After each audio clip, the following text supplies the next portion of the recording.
A woman sitting on top of the rubble of what used to be her home, hugging her own knees in the mud, doesn't ask for help out loud. Her whole body begs. Wade Pruitt tied his horse to what was left of the fence and crossed the destroyed yard with the short legs of a man, standing 4'7", making his way through the broken boards, the cowboy hat, too large for that small body, but his shoulders straight as if he stood 6 feet tall, and stopped 3 steps away from her, not knowing what to do with his hands. And that was when he realized, in 46 years of solitary life, no one had ever needed him like this. The cow had been gone since Tuesday. Wade Pruitt discovered it the same way he discovered most things that went wrong on his property, late, after the evidence had already piled up into something undeniable. He'd counted heads, Monday evening, standing at the fence post nearest the water trough with a cup of coffee growing cold in his left hand, and the last light of October burning orange along the ridge to the west. 23. He counted again. 23. He drank the cold coffee and went inside. Tuesday morning he counted again out of habit and got 22, and stood there with the cup still raised halfway to his mouth and looked at the gap in the herd the way a man looks at a missing tooth with his tongue, probing, disbelieving, already knowing what he's going to find. He set the cup on the fence post and walked the perimeter of the south pasture in the thin, early light, the dry grass crunching under his boots, his breath coming in small, visible puffs in the cold air. The fence along the creek draw had been compromised by the storm 2 nights prior, not broken exactly, but pushed inward at one section where a cottonwood limb had come down across it and bent the top wire nearly to the ground. Enough gap for a determined cow. Enough gap for a stupid one too, which was the more likely explanation.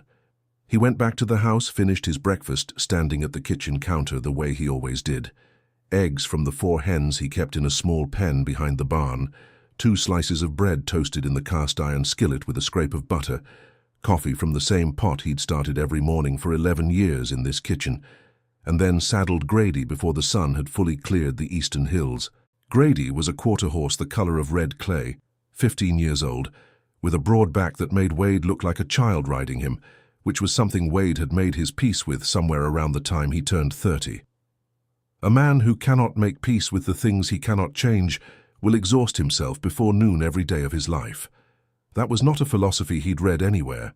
It was something the land had taught him, slowly, the way the land teaches everything, through repetition and indifference and the occasional brutal lesson that leaves a mark. The Presidio County morning spread itself out around him as he rode south along the draw. This was not gentle country. It was not the kind of landscape that invited sentiment or rewarded softness. The Chinati Mountains stood to the southwest, blue-gray and indifferent, their lower slopes scarred with dry arroyos that ran brown and violent during the storms and then went bone-dry within hours, as if the water had never been there at all.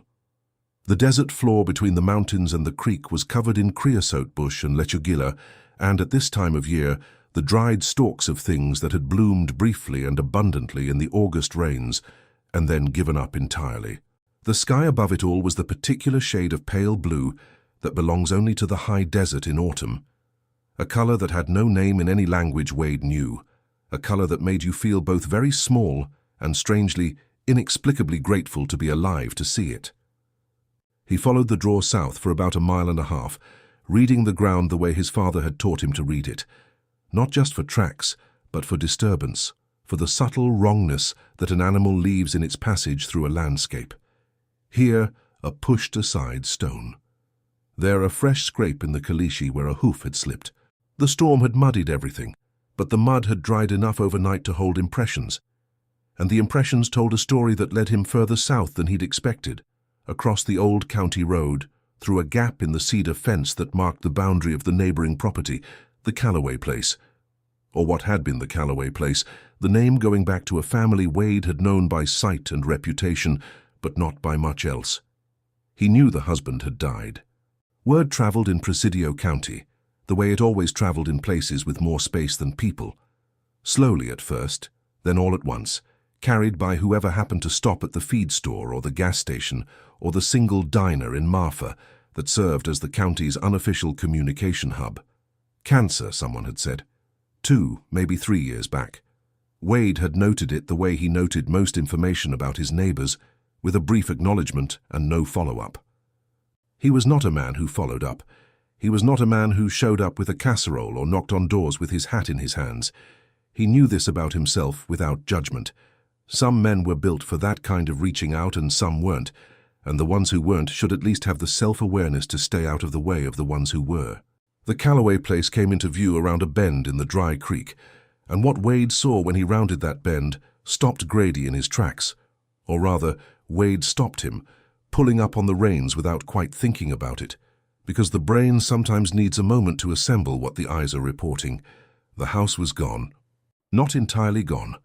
The foundation stood and one interior wall had somehow survived, standing alone in the middle of the debris field like a tombstone, a window frame still intact in its upper section, the glass miraculously unbroken, framing a rectangle of pale sky.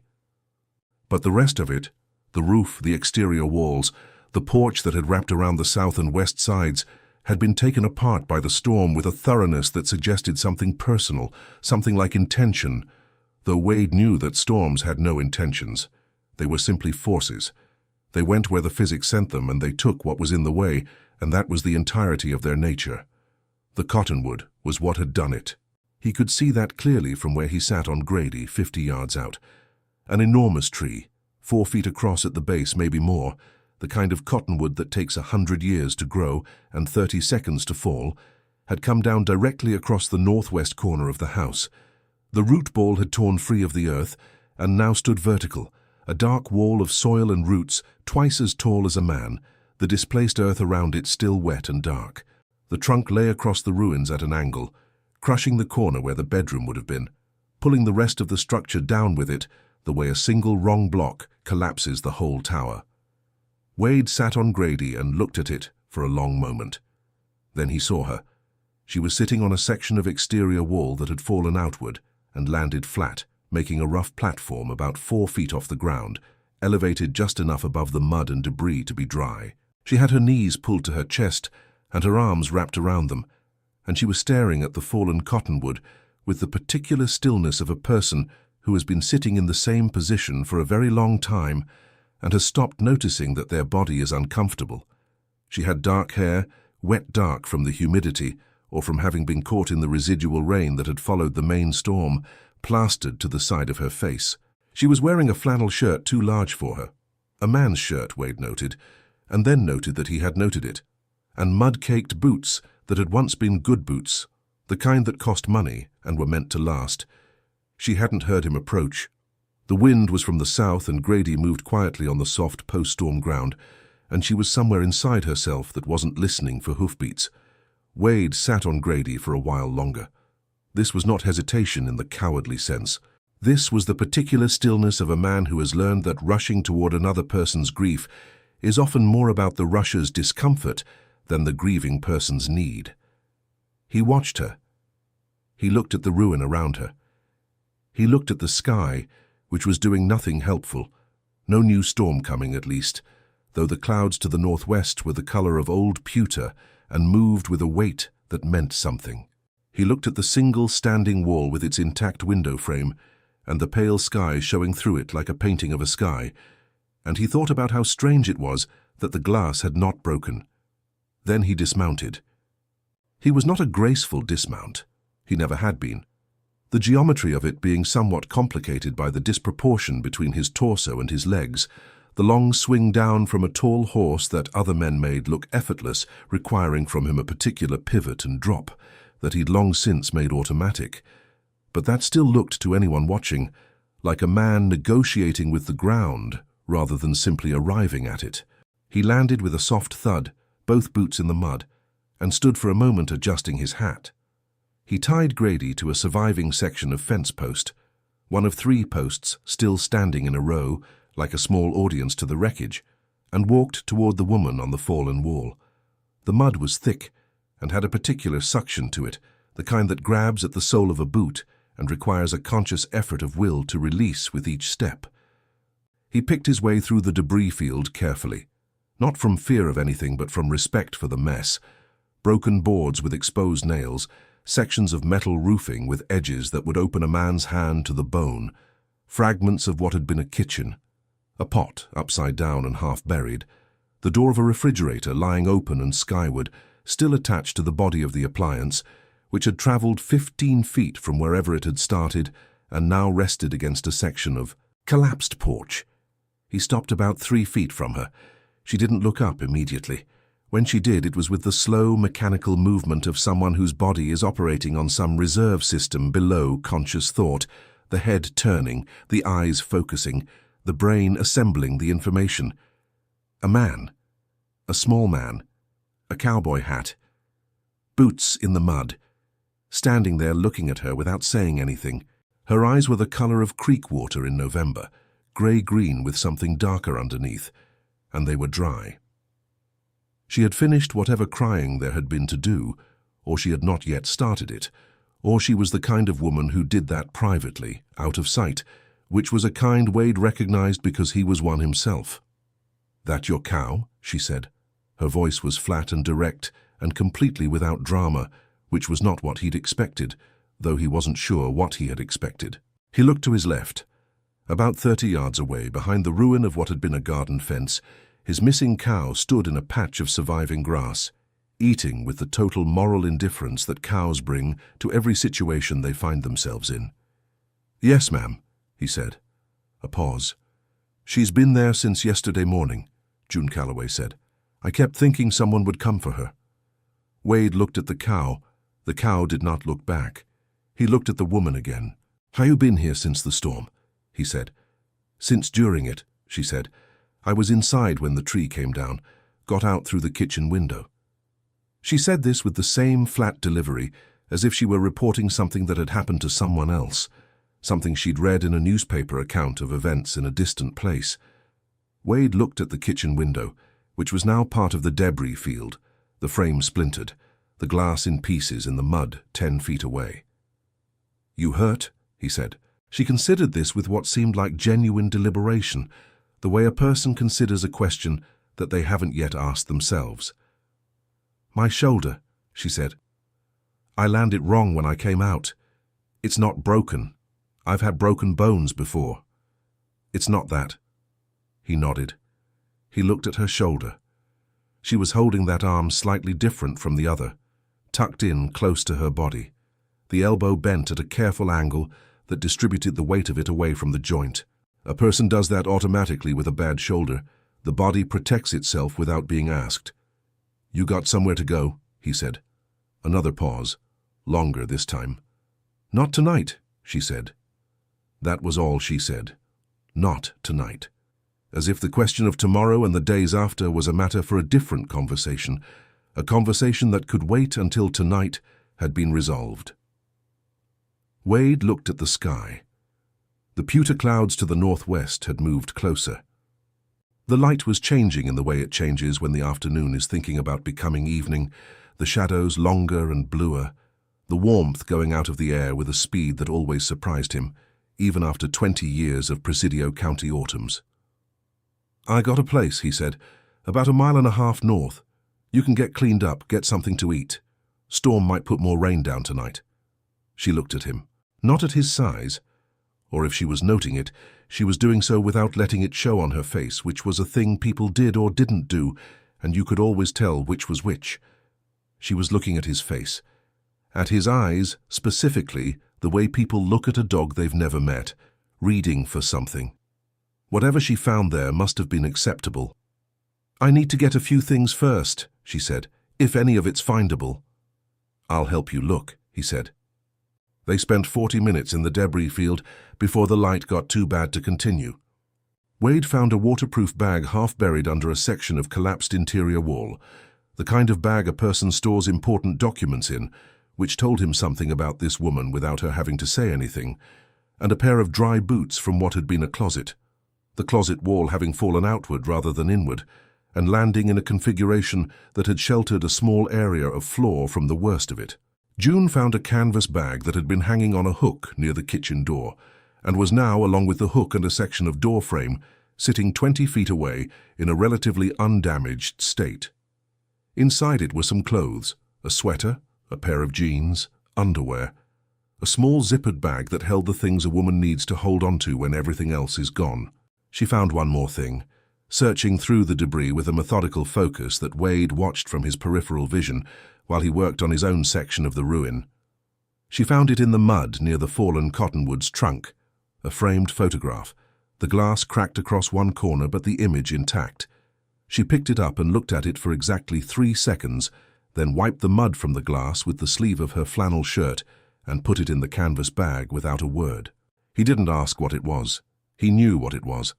Grady carried both of them, June sitting behind the saddle on the horse's broad rump with her canvas bag on her shoulder and the waterproof document bag across her knees. Wade in the saddle with his own weight distributed the way he'd learned over 30 years of riding. The reins held loose, Grady picking his way along the draw with the patient sure-footedness that was his best quality. The missing cow walked alongside them without needing to be led, which was either a sign of her intelligence or her laziness, and Wade couldn't decide which. The walk back north took longer with 2 riders and the cow and the failing light, and neither of them spoke for most of it. The sky darkened from pewter to the color of a bruise along the northwest horizon, and the wind picked up and carried the smell of rain from somewhere to the west, and the creosote bushes on the flat below the draw rattled and shook with a dry, papery sound that was the sound of the desert getting ready for water. June sat behind him without holding on to anything, balanced by instinct, her back straight, looking at the country they moved through without visible reaction to any of it. Once, when Grady stepped sideways to avoid a low branch, she put one hand briefly on Wade's right shoulder for balance, just the fingertips, just for a second, and then removed it. He didn't react, but he noted it. A touch like that, incidental, entirely practical, is still a touch. His house was small and clean, in the way that a house becomes clean when it has been kept by one careful person for a long time. Not decorated, there was nothing on the walls of the main room except a single calendar from the Marfa Feed and Supply and a small framed topographic map of Presidio County that had been there when he bought the place and had stayed because taking it down seemed like unnecessary work. The furniture was functional and old and had the particular solidity of things that have found their position in a room and stopped moving. A couch, 2 chairs, her table with 4 chairs, though only 1 chair was ever used, a wood stove in the corner, the firebox dark and cold, the season just barely warm enough that he hadn't started it yet. He showed her the bathroom first. He got a clean towel from the shelf in the hallway, folded the way his mother had taught him, edges aligned, which was not a thing he'd thought about in years until he handed this folded towel to a stranger in his hallway and told her the hot water took about a minute to come through. He went to the kitchen and put water on for coffee and then went out to see to the horse and the cow, which needed attending to regardless of any other circumstance. The night air outside was sharp and smelled of the approaching rain.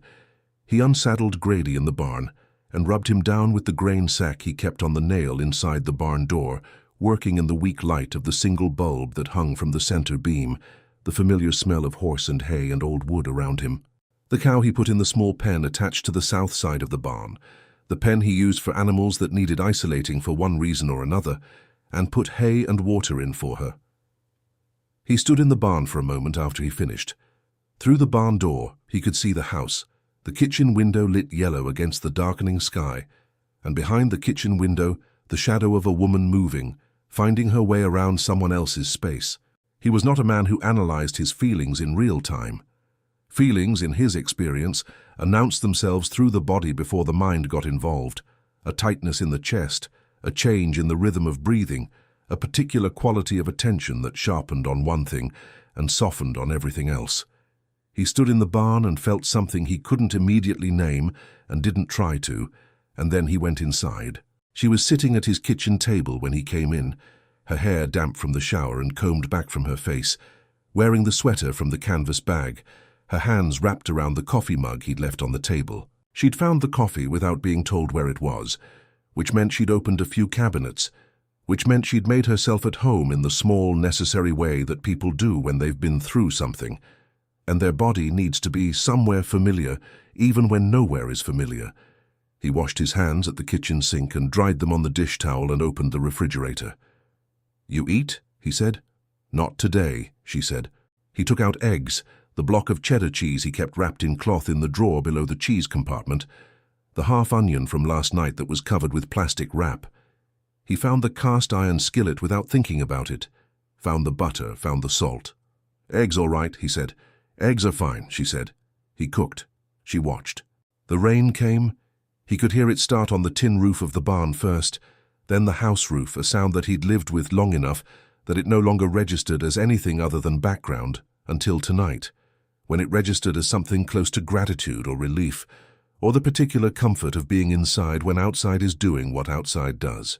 He put the eggs on a plate and set it in front of her with a fork and a paper towel folded into a rough triangle, the way his mother had folded napkins. He took his own plate and ate, standing at the counter. She ate with the focused efficiency of genuine hunger. Not politely, not daintily, not self-consciously. She ate like a person who needed to eat, which was what she was. When she finished, she wrapped her hands around the coffee mug again and looked at the window, which was running with rain now, the yard outside entirely dark. "I'm June Calloway," she said. "I own the property about 1.5 miles south. What's left of it?" "Wade Pruitt," he said. "I know the property." "You knew my husband?" "By sight," he said. "I'm sorry for your loss." The last sentence came out slightly stiff, the way condolences do when a man who doesn't traffic in sentiment is required to produce some. She seemed to understand this. She nodded once. "Robert died 4 years ago," she said. "Pancreatic cancer, 8 months from diagnosis to the end." She said this the way people say things they've said enough times that the words have worn smooth, lost their edges. "I've been running the place myself since then." "Running it how?" he said. "Cattle," she said. 20 head, had 20 head. She paused. "I don't know where they are now." "They'll have scattered," he said. "Cattle go south in a storm. They'll be on the flats below the draw. When the weather clears, we can look." She looked at him. That same reading look she'd given him in the debris field, direct, measuring, taking information without asking for permission to take it. "We," she said. It wasn't a challenge. It was a clarification request. She was asking him to be precise. "I'll help you look," he said. She nodded slowly. Outside, the rain intensified, drumming on the tin roof in sheets, and lightning somewhere to the west threw a brief white light across the wet window. "I can sleep in the barn," she said. "You'll sleep in the house," he said. "There's a back room, it's got a cot." "I don't want to—" "It's a cot in a room," he said. "It's not an imposition. It's a cot." A pause. She looked at him. He looked at her. Outside, the storm pressed itself against the windows, with a sound like something trying to get in. "All right," she said. The back room had been a storage room before Wade had put the cot in it 5 or 6 years ago, for no reason he could specifically identify. Some instinct toward hospitality that he rarely had occasion to exercise, or perhaps just the practical recognition that a man who lives alone and far from anywhere should have somewhere to put a person in an emergency. The room had shelves on 2 walls, stacked with the organized overflow of a solo life. Canning jars, extra lamp oil, seed catalogues he kept meaning to throw away, a cardboard box of his father's tools that he'd brought from his parents' house in Alpine after his mother died and had never opened. There was a window in the east wall, small and curtainless, and through it on clear mornings the first light came in horizontal and sharp and lay across the cot in a stripe of gold. He put fresh sheets on the cot. He had 2 sets, which was precisely as many as a man living alone needs, and got a second blanket from the shelf in his own room, a heavy wool one that he hadn't used yet this season, and put it at the foot of the cot. She stood in the doorway while he did this, watching. "You don't have to—" she started. "It's cold tonight," he said. "Storm dropped the temperature." She didn't argue. She came into the room and set her canvas bag on the floor beside the cot, and stood there for a moment, her hand resting on the shelf that held the canning jars, her fingers touching the cool glass of one of them without gripping it. "Thank you," she said. Not with the particular weight people put on the words when they want to make sure you understand the gratitude. Just the 2 words, said quietly, to the jar, or to the room, or to no one in particular. "Sleep," he said. "In the morning we'll figure out the rest." He went to his own room, which was at the other end of the short hallway, and sat on the edge of his bed in the dark for a while before he took his boots off. The rain had settled into a steady, even sound on the roof, no longer the violent sheets of before, just a persistent, purposeful rain doing what rain does. He could hear, very faintly, the sound of the cot in the back room creaking once as weight was placed on it, and then silence. He sat in the dark and thought about the fallen cottonwood and the intact window frame with its rectangle of sky. He thought about the way she'd said not tonight, the precision of it, the refusal to claim more certainty than she had. He thought about the framed photograph she'd pulled from the mud and wiped clean with her sleeve and put away without a word. He took his boots off and lay down on top of the covers with his clothes on and stared at the ceiling. Outside, the rain continued its conversation with the roof. He was up before 5. This was not unusual. He was always up before 5, the same internal clock that had been set sometime in his 20s and had never since been adjusted, the kind of schedule that becomes so deeply embedded in the body that sleep itself knows not to overstay. He moved through the kitchen quietly, making coffee by feel and memory in the dark before he turned the light on, and then he went out to the barn to check on Grady and the cow and the 3 other animals that required morning attention. The storm had passed entirely. The sky was the deep, washed blue of a desert morning after rain, every particle of dust gone from the air, the mountains to the southwest standing out with a clarity that felt almost violent, every ridge and canyon visible in the early light, as if someone had taken a knife to the horizon and cut it clean. The ground was dark with moisture, steaming faintly where the early sun touched it, and the smell of wet creosote and wet caliche was the particular perfume of this landscape after water, a smell that Wade associated with renewal in the way that people associate smells with the events they were present for when the smell first entered their memory. He fed the horses, he fed the chickens, he checked the repaired section of the south fence, which had held. He stood in the yard with his coffee and looked south, in the direction of the Calloway place, though it was too far and the terrain too broken to see anything of it from here. He was thinking about timber. He was thinking about how long it would take to section a cottonwood that size with a chainsaw and whether the wood was usable once dried. He was thinking about foundation work and framing and the kind of help that a job that size would require. He was doing this the way he did most thinking, not narratively, not in sentences, but in a series of practical calculations that arrived at a conclusion without announcing themselves as conclusions. He heard the back door of the house open and close. June Calloway came around the corner of the house wearing her mud-caked boots and the man's flannel shirt over the sweater, her hair still damp, a mug of coffee in her hand. She'd found the pot and helped herself, which he noted without any feeling of intrusion, because a person who helps herself to coffee at 5 in the morning is a person who intends to be useful, and he respected that. She came and stood beside him and looked south, not at him, just beside him, in the same direction. "How bad is it?" she said. He thought about how to answer that honestly without being brutal, which was a calculation he had to make fairly often in a life that valued accuracy above comfort. "The tree has to come off the foundation before you can assess what survived," he said. "The foundation looked intact from where I saw it. One interior wall is standing. The rest will have to come down before you rebuild." She was quiet for a moment, drinking her coffee. "I have some savings," she said. "Not enough, not for that." He didn't say anything.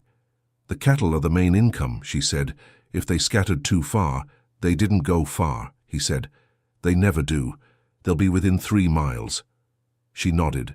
She looked at the mountains, which were fully illuminated now, the sun climbing above the eastern horizon and laying its light across the west-facing slopes in a warm, horizontal gold. "I'll go back today," she said. "I can put a tarp over what's salvageable. Figure out what I need." "The ground's too wet for a vehicle on that draw road," he said. "You'll have to go on horseback or on foot." "I'll go on foot," she said. He looked at her shoulder. She was still holding that arm slightly different from the other, still tucking it in close to her body with that careful angle. "Your shoulder," he said. "It's fine," she said. "It's not fine," he said. "You're favoring it." She turned and looked at him then, the first time she'd looked directly at him since she'd come outside, and her expression was not hostile, but it was definite. The face of a woman who has been managing her own situation for 4 years and does not immediately accept being corrected on the state of her own body. "It's manageable," she said. He accepted this. There was a difference between fine and manageable, and she'd been accurate. "I'll go with you," he said. "I've got a tarp in the barn and some rope. We can get the critical things covered before the afternoon." She looked at him again with that reading look. "Why?" she said. It was a fair question, a direct question from a direct person. "Because the work needs doing," he said, "and because two people do it faster than one." She considered this. "I'm not a charity case," she said. "I know that," he said. "You're a neighbor with a downed tree. I've got a chainsaw." Something shifted in her face. Not a smile exactly, something smaller than that, something that lived in the corners of the eyes more than in the mouth. And she looked back at the mountains. "All right," she said. They went back to the Calloway place after breakfast. Eggs again, made by June this time, who went to the kitchen with the purposeful ease of a woman accustomed to knowing where things are and finding them in new kitchens without fuss. She made the eggs different than he made them, with the cheese and onion mixed in while they were still wet in the pan, folded rather than scrambled, with more pepper than he would have used, and a pinch of something from a small container she'd found in his spice cabinet that turned out to be smoked paprika, which he owned because his neighbor, Ernesto Vega, had given it to him 2 Christmas ago, and he'd never used it. They were better eggs than the ones he made. He didn't say this. He ate them and got up and washed the plates. They went on horseback, both on Grady, the tarp and rope and a toolbox strapped behind the saddle. The morning was cold and brilliant, the kind of morning the desert makes after rain, as if in apology for the violence of the night before.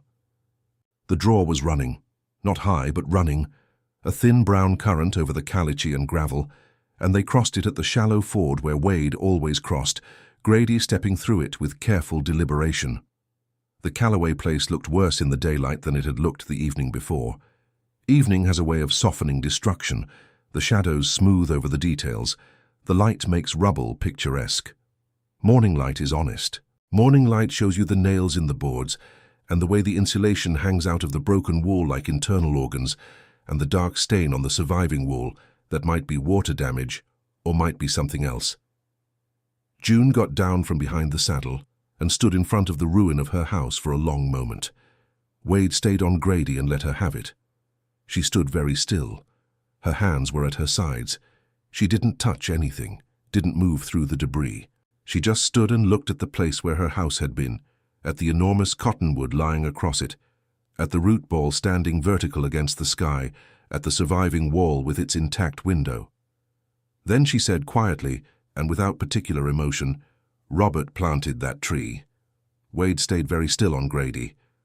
32 years ago," she said, "when we first came here. He said it would be good for shade. I told him it was too close to the house." She paused. "He said it would be fine."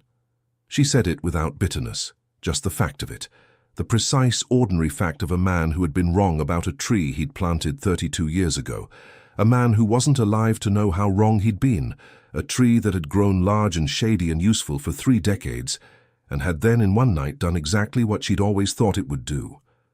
"I'm sorry," Wade said. She turned to look at him.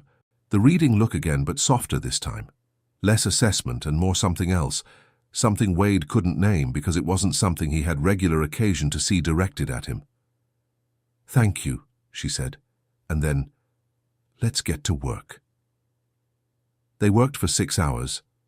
Wade sectioned the limbs off the main trunk with the chainsaw, not the trunk itself, which was too large for the saw he had and would require a bigger rig, but the large secondary limbs that were spread across the debris field, pinning sections of wall and roofing that needed to be moved before the damage beneath could be assessed.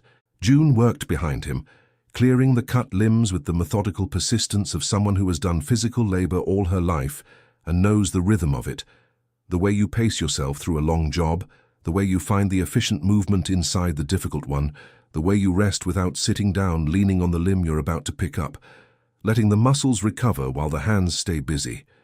He watched her work when he wasn't running the saw, not watching her the way a man watches a woman, or not only that, which was a distinction he was honest enough to make to himself. He was watching the way she moved. The left arm she kept close to her body, The way the right arm compensated, the particular adjustment in how she lifted, the fact that she never complained about it and never mentioned it again after the single morning conversation, the fact that she kept working anyway. He walked over to her at one point when the shoulder was clearly giving her trouble. She'd tried to lift a section of collapsed ceiling joist and had gone white around the mouth with the effort, though she hadn't made a sound. He picked up the other end of the joist without a word. Together they carried it to the side of the cleared area where they were stacking wood. She nodded once. He went back to the chainsaw. By early afternoon they had the critical areas covered with the tarp, the corners weighted with stones, the edges secured with rope to the surviving fence posts. The foundation was exposed and visible and was, as Wade had suspected from his initial look, largely intact. Good poured concrete from the original construction, no cracks visible from the surface. Below the tarp, the interior of the house was protected from whatever rain might come next, and what was salvageable was marked, and what was not was moved to the debris pile on the east side. They found a few more things. A cast-iron Dutch oven, entirely unharmed, sitting upside down in the mud as if someone had set it there deliberately. A wooden box with a latch that June opened and then closed again quickly, her face going briefly private before she put it in the canvas bag. 3 books ruined, waterlogged and coming apart, the pages fused together, the spines split. She looked at these for a moment and then put them on the debris pile with a particular care that was almost ceremonial, the way you put something down that deserves to be put down gently even though it's finished. "What were they?" he said. She looked at him. "Poetry," she said. "Roberts. He read poetry." Wade nodded. He didn't read poetry. He didn't say this. "There might be more," he said. "Under the section we haven't cleared yet." "Yes," she said. "There might be." She looked at the uncovered section, which was mostly under the main trunk, and would wait for the larger saw. "I'll look when the tree comes off." The ride back north was slower than the morning ride, both of them tired, the light going flat and grey in the west as the afternoon wore down, Grady moving at a walk.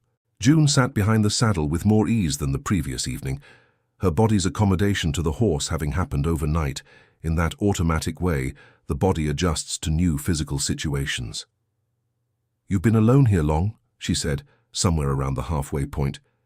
He'd been waiting for the conversation to start, not dreading it, just aware of its approach the way you're aware of a change in the weather before it arrives. 20 years in the county, he said. 11 in this place. "You came from somewhere else?" "Alpine," he said, "where I grew up, my parents' place." "Married?" she said, direct, not apologetic about it. "No," he said, a pause. "Never came close," she said. He thought about this. There had been a woman in Alpine 20 years ago before he'd come to Presidio County. Her name was Carol, and she'd been a schoolteacher, and she had been kind to him in a way that he hadn't known at the time was something he needed, and had found out too late that it was.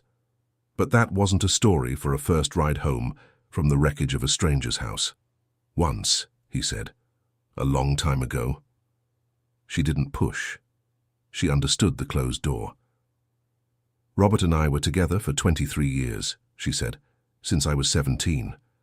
I don't know how to be—" She paused, not for effect, for accuracy. "I know how to run the property alone. I've been doing that. But I don't know how to be alone. I don't think I'm built for it." He thought about that. He thought about the difference between knowing how to do something and being built for it. He'd spent a lot of years thinking those were the same thing. "You get used to it," he said. "Or you get used to the not getting used to it." She was quiet for a moment. "Which one are you?" she said. He didn't answer right away. Grady walked on, picking his way along the draw. A hawk turned in a lazy circle above the western ridge, riding a thermal. "I don't know anymore," he said. She didn't say anything else, and he didn't say anything else, and the silence between them on the rest of the ride was the kind of silence that is not empty, the kind that has content, that is doing work, that is the verbal equivalent of the first cut of a chainsaw into a log that is too large and will require many more cuts before it moves. That evening she made dinner. He came in from the barn to find her in the kitchen, moving with the same purposeful ease as the morning, Having found the dried beans and the canned tomatoes and the block of salt pork in the cold box, and assembled them into something that was beginning to smell in his kitchen, the way his kitchen had never smelled. Not bad before, just unoccupied, the smell of a space where food is made for function rather than pleasure. This was different. This was the smell of a kitchen with someone in it who cooks the way someone cooks when they cook for others. He washed up and sat at the table. She set a bowl in front of him without ceremony and sat across from him with her own bowl, and they ate. "You don't have to cook," he said. "I know," she said. "I wanted something to do." They ate. "The foundation is good," he said. "The framing is straightforward once the tree is off. If we get the trunk off the main section, the rebuild is maybe 2 months with the right help." She looked at him across the table. "I can't afford 2 months of labor," she said. "Some of it I can do," he said. "The framing, the roofing." She was quiet. "I'm not a charity case," she said. The same words she'd said that morning. "I know," he said. The same answer. "Then why?" she said. And this time it wasn't the practical question she'd asked that morning. This time there was something else in it, something that wasn't challenging exactly, but was real, was a person asking another person to be honest about their motivation. He looked at his bowl. "I've got the time," he said, "and the skills, and a neighbor whose house is in pieces on the ground. That's enough reason." She looked at him for a long moment. "All right," she said. And then, "I'll work alongside you. I'll do what I can with this." She moved her left arm slightly, the smallest acknowledgement of the shoulder. "Until it heals." 3 weeks, he said. "Maybe 4, if you leave it alone." "I know," she said. "I've had shoulder injuries before." "You said." "I said about broken bones," she said. "This isn't that." "No," he said. "This is a torn ligament, or a bad sprain. 2-3 weeks minimum." She looked at him. "You a doctor?" "No," he said. "I've done it myself. Both shoulders over the years. You know what it is when you feel it." She nodded slowly. Outside the night was clear after the rain, the first clear night in 3 days, and through the kitchen window Wade could see stars beginning to appear in the dark blue sky above the mountains. The first stars faint and then brighter as the sky darkened, and then more of them, and more. The way stars come out in the desert, in abundance, as if the sky is trying to make up for something. "I was going to sell," she said quietly, not looking at him, looking at her bowl. "Before the storm, I was thinking about it. I've been thinking about it for a year." He looked at her. "My sister is in Dallas," she said. "She keeps saying come, that it's too far out here, too alone." She paused. "She's not wrong about the alone part." "But," he said. She looked up. "But it's mine," she said. "Robert and I built it. Not the house. The house is just wood and concrete. The land. 20 years of learning that land. I know every draw and every spring and where the grass comes in after rain and where it doesn't and why. I know where the cattle go in a storm and where the water is in August when everything dries up." She stopped. "You can't take that knowledge somewhere else." "No," he said. "You can't." They looked at each other across the table in his small kitchen, with the stars coming out in the window behind her, and something passed between them that had no name yet and wasn't looking for one. "I'll stay," she said. "One more night, until I figure out next steps." He nodded. He cleared the bowls and washed them at the sink, and she dried them and put them back in the cabinet. She'd found where the dishes went, that morning or this evening, sometime in the ordinary course of being in his kitchen, and she put them back exactly where they went, which he noted without turning around to look. "I'll need to get into Marfa tomorrow," she said. "Talk to my insurance company. See what's covered." "I can drive you," he said.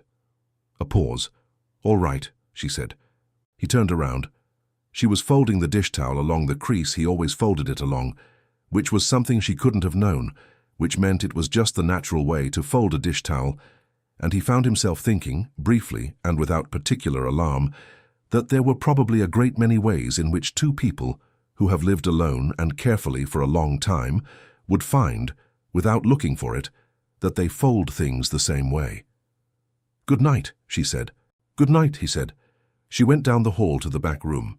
He stood in the kitchen for a moment in the particular silence of a house that has recently contained a conversation and is now processing its absence, and then he turned off the kitchen light and went to bed. He lay in the dark and listened to the silence, and the silence sounded different tonight than it had sounded for 11 years, and he didn't know what to do with that information, so he held it the way you hold something fragile in work-rough hands, very still, very carefully, not gripping. Outside, the stars over Presidio County were doing what they always did, which was burn, which was the only thing they knew how to do, which was enough. In the morning, she didn't leave. She said it was because the insurance company didn't open until 9, and the road into Marfa was still soft from the rain, and it made sense to wait until afternoon, which was true. All of that was true. But she stood in his kitchen at 5 in the morning with a cup of coffee she'd made herself and looked out the window at the mountains coming into the light. And when he came in from the barn, she was still standing there, and she didn't move to leave, and he didn't move to suggest she should. And between the two of them and the mountains and the morning light, something quiet and enormous and not yet speakable began, very slowly, to take the shape of a beginning. She stayed 3 days before either of them acknowledged that she was staying. This was not deception. It was the particular logic of practical people in practical circumstances.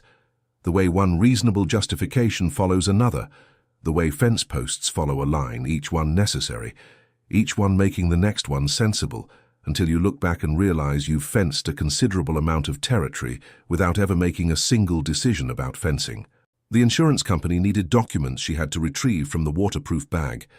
The road into Marfa needed 1 more day to firm up. The insurance adjuster couldn't come until Thursday. Thursday became Friday because the adjuster had another claim in Ojinaga that ran long. Friday the shoulder was worse, not better, because she'd overdone it on Wednesday clearing debris, and driving a truck with a bad left shoulder on the county roads was something Wade mentioned once, quietly, and didn't need to mention again. On Saturday morning he came in from the barn and found her on her knees in the vegetable garden on the south side of the house. He stopped in the yard and looked at her. The garden was a failure, had been a failure for 2 seasons, the soil in that particular spot having a caliche layer about 8 inches down that he'd never bothered to break through because he'd never sufficiently cared about the garden to do the work. He'd put in tomatoes 2 years in a row and watched them stunt and yellow and produce fruit the size of marbles and then give up entirely by July. Last spring, he hadn't planted anything. The bed was overgrown with goatweed and pigweed and a determined colony of desert marigold that had moved in on its own and was making the best of the situation. June was pulling the weeds. She'd found gloves somewhere, his work gloves from the hook by the back door, and she was working through the bed systematically from the north end, pulling the weeds with her right arm and making a pile to her left with the careful one-armed economy she'd developed for any task that required 2 arms, using her left only for steadying and guiding rather than for pulling. The bed behind her was clear and dark, and the soil had been turned. She'd found the hand fork in the barn, which meant she'd gone into the barn and looked around, which meant she was the kind of person who, when left alone on someone else's property, learns the property. He stood in the yard and watched her work for a moment. He wasn't sure what he felt about it. He investigated the feeling with the careful attention of a man who doesn't traffic in feelings regularly, and therefore approaches each one with a kind of methodical respect, turning it over, looking at it from different angles, trying to identify it accurately before doing anything about it. It wasn't intrusion what she was doing, or it was, technically, but it wasn't unwelcome, and those were 2 very different things. It was something else. It was the particular quality of seeing someone do something useful in a space that has only known one person's useful things for a long time. The way the garden looked different with her in it, not better or worse, just different, occupied in a new way, the space rearranged around a different center of gravity. He went inside without saying anything and started the coffee.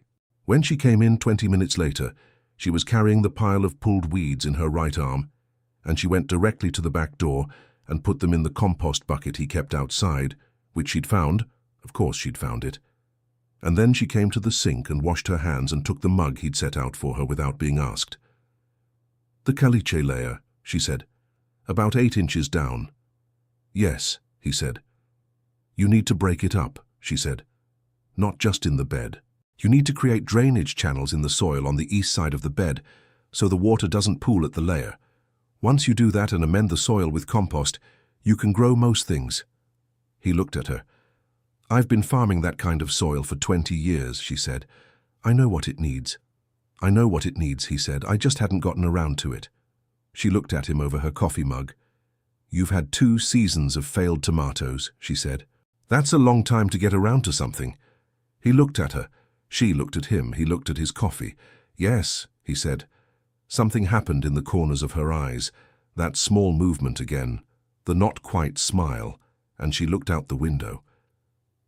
I'll show you how to do the drainage channels when my shoulder is better, she said. I know how to do drainage channels, he said. Then why haven't you done them, she said. He didn't have an answer for that was better than the truth, which was that a man who lives alone long enough stops maintaining things that are only for himself. He stops fixing the leaky faucet because the dripping doesn't bother him enough. He stops planting the garden because eating from a garden requires a level of investment in the future that a solitary life sometimes can't quite reach. He lets the small improvements lapse because improvements imply a future, and a future implies a reason to want one. And wanting a reason to want things is its own complicated territory. He didn't say any of this. He drank his coffee. Fair point, he said.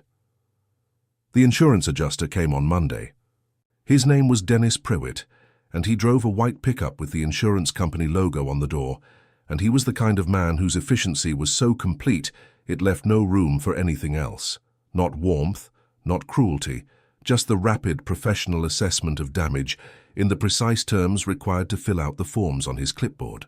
He walked through the debris field with Wade and June, taking photographs with a small camera and noting numbers in a column on the form, and he said, "Uh-huh," a great deal, in a way that communicated nothing.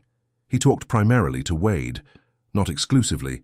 He asked June the relevant questions about coverage and dates and the original construction. But when it came to the assessment of what would be required to rebuild, when it came to the timeline and the materials and the structural questions, his eyes went to Wade, whose answers he accepted with a nodding efficiency that he did not bring to June's answers with quite the same consistency. Wade noticed this and did not comment on it. June noticed this and did not comment on it either. But after Prewitt had gone, driving his white pickup back down the draw road that had finally dried out enough to take a vehicle, she stood in the cleared foundation area and said, without particular anger, "He talked to you like you owned it." "Yes," Wade said. "You're not the owner," she said. "No," he said. She was quiet for a moment. "What did he say about coverage?" Wade said. She looked down at the paper Prewitt had given her. 60% of assessed replacement value, she said, minus the deductible. The deductible is $4,000. She paused. "I don't have $4,000 liquid." Wade said nothing. "The assessed replacement value is also 18% below what it would actually cost to rebuild," she said. "I looked it up. Current material costs. They're using a formula from 3 years ago." He looked at her. "Did Prewitt tell you that?" "No," she said. "I looked it up before he came. I wanted to know what he was going to tell me before he told me." He looked at her for a moment with the expression of a man revising an assessment upward, not dramatically, because the assessment had already been fairly high, but measurably. "You can contest the assessed value," he said. "You'll need a second opinion from an independent contractor." "I know," she said. "Do you know one?" "Ernesto Vega," he said. "Over on the Sauceda Road. He built half the structures in this county over the past 30 years. Insurance companies don't argue with Ernesto." "Can you call him?" "I can drive you to him," he said. "He doesn't have a phone." She looked at him. "He doesn't have a phone." "He doesn't like them," Wade said. "He's 73 years old and he's never had a phone and he's not going to start now." The corner of the eye movement again. "All right," she said. "When?" "Tomorrow morning," he said, "if you're free." She looked around at the cleared foundation, the stacked lumber, the cottonwood trunk still lying in the debris of the northwest corner, waiting for the larger chainsaw that Wade had arranged to borrow from his neighbor Ray Dobbins 2 properties east. "I'm free," she said. Ernesto Vega lived 12 miles east and north of Wade's property, in a low adobe house that had been built in 1958 by Ernesto's father and added to in stages over the following 60 years until it was neither large nor small, but simply complete. A house that had arrived at exactly the size it needed to be through the accumulation of need and response to need, which was the only honest way a house grew. There was a workshop behind the house, and a truck that was older than most of the people Wade knew, and a vegetable garden that made his own look like an insult to the concept of gardening. Ernesto came out of the workshop when he heard the truck and stood wiping his hands on a rag. A short, broad man with white hair cut close to his head and hands that looked like they'd been made by someone who was trying to illustrate the concept of useful. He looked at Wade's truck. He looked at Wade. He looked at June. "This the Calloway woman?" he said. "Yes, sir," Wade said. "I heard about the tree," Ernesto said to June directly. "That was a bad storm. The Ramirez family over on the highway lost their barn. Martinez lost a section of the north fence all the way to the creek." He paused. "I knew your husband. Good man, quiet, paid what he owed." June received this. "Thank you," she said. "Come inside," Ernesto said. "I'll make coffee." The inside of Ernesto's house was the inside of a house in which everything had a history, and most of the histories were visible. Tools hung on the walls, not as decoration, but as storage, each one in its place, each one clean. On the kitchen table were the remains of a project, plans spread flat, held down at the corners by a coffee mug, a small level, a box of pencils. A dog of indeterminate age and extraordinary tranquility lay under the table and did not get up when they came in, but opened one eye, registered their presence, and closed it again. Ernesto made coffee, and they sat at the table, and June explained the situation clearly and without embellishment. The storm, the tree, the foundation, the insurance assessment, the discrepancy she'd calculated. She put the Prewitt form on the table and pointed to the numbers. Ernesto put reading glasses on and looked at the form and said nothing for a long time. "This material cost is wrong," he said finally. "It's wrong by at least 25%. Lumber prices went up in the spring. Labor in this county has a rate now that they're not accounting for." He tapped the paper. "I'll write you a letter." "I'd appreciate that," June said. "Takes me a few days," he said. "I don't type fast." "However long it takes," she said. Ernesto looked at her over his glasses. "You going to rebuild yourself or hire it out?" "Rebuild," she said, "with help." Ernesto looked at Wade. Wade looked at his coffee. "Good," Ernesto said, to no one in particular. He took his glasses off and set them on the plans on the table and drank his coffee. The dog under the table shifted and resettled with a sigh of profound resignation to the ongoing inconvenience of being alive. "The cottonwood," Ernesto said. "You need the big saw." "I'm borrowing Ray Dobbins' saw," Wade said. "Ray's saw is fine for the limbs," Ernesto said. "For the trunk you need the hydraulic splitter after you section it. I've got the splitter. I'll bring it Friday." He said this in the same tone he might announce that it would probably rain, a fact stated, requiring no particular response. "I'll pay you for the day," June said. Ernesto looked at her with an expression that was not offense exactly, but was its neighbor. "You won't," he said. June started to say something. "You won't," he said again. "Your husband helped me put the roof on this workshop in 2019. I didn't pay him. We're not the kind of people who pay each other." He looked at Wade and then back at June. "You're in this county now. That's how it works here." June looked at the table. Something moved through her face that was complicated and brief, and she smoothed it over before it became anything visible. "All right," she said. "Good," Ernesto said, and refilled everyone's coffee. On the drive back, Wade let the silence sit for a while, which was something he was comfortable with and which June seemed to be comfortable with too, in the way that two people discover they are comfortable with the same silences, not through conversation about it, but through the experience of sharing several silences and finding them untroubled. "He's a good man," June said after about 4 miles. "Yes," Wade said. "Does everyone in this county operate like that?" she said. "The we don't pay each other thing?" Wade thought about this. "The ones who've been here long enough," he said. "New people take a while, and some people never get it. He paused. It's not generosity exactly. It's more like everyone knows the math. Out here you can't make it on your own, so you keep track of what you owe, but you don't keep it in money. She was quiet for a moment. Dallas doesn't work that way, she said. No, he said. It doesn't. She looked out the window at the country passing, the flat creosote plain, the mountains against the sky, a pronghorn standing about 200 yards off the road, watching the truck with the alert, slightly offended expression pronghorns always wore, as if they'd been personally inconvenienced by the existence of roads. My sister thinks I should come to Dallas, she said. You mentioned, he said. She calls every week, June said. Since Robert died. Every week, the same call. Are you okay, June? You should come here, June. You can't stay out there alone forever, June. She paused. She's not wrong. She's just also not right. What does she think you'd do in Dallas? He said. She has a guest room, June said. She thinks that's an answer. Wade drove. The pronghorn watched them pass and then went back to grazing. It's not nothing, he said. Having someone close. She looked at him. I know, she said. I'm not saying it's nothing. I'm saying it's not the answer to the specific question I have, which is not where should I sleep, but what should I do with 20 years of learning one piece of land? He nodded. That's a different question, he said. Yes, she said. It is. They drove the rest of the way in silence, and the silence had a quality to it that was almost warm, the way a room gets warm, not from a fire, but from having two people in it for long enough. The days took on a shape. It happened without planning, which was the only way it could have happened with two people like this.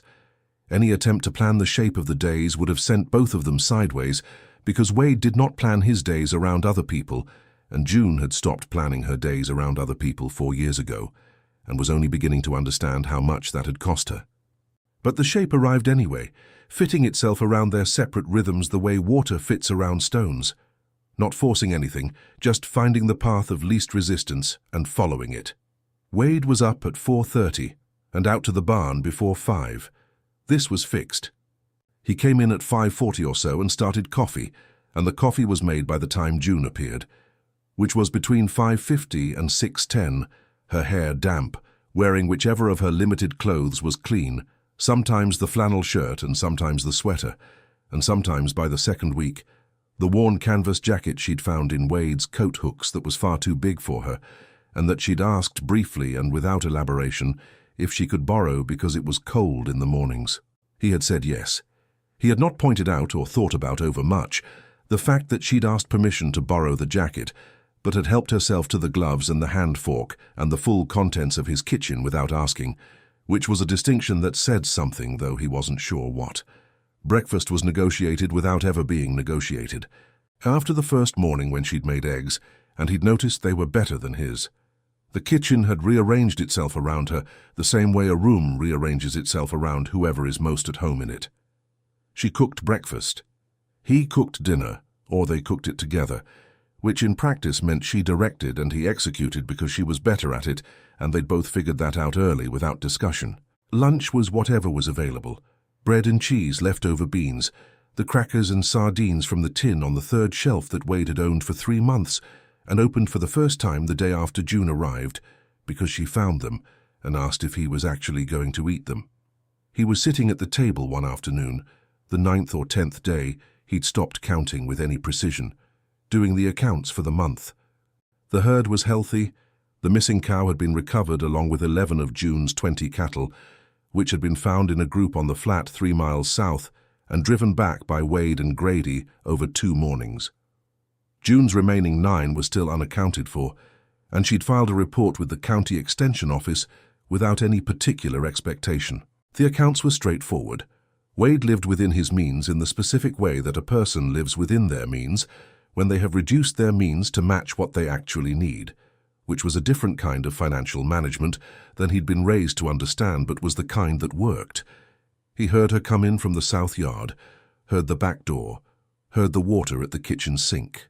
Then the sound of something, a single sharp intake of breath, not pain exactly, but the precursor to pain, the sound of an injury discovered rather than inflicted. He got up from the table.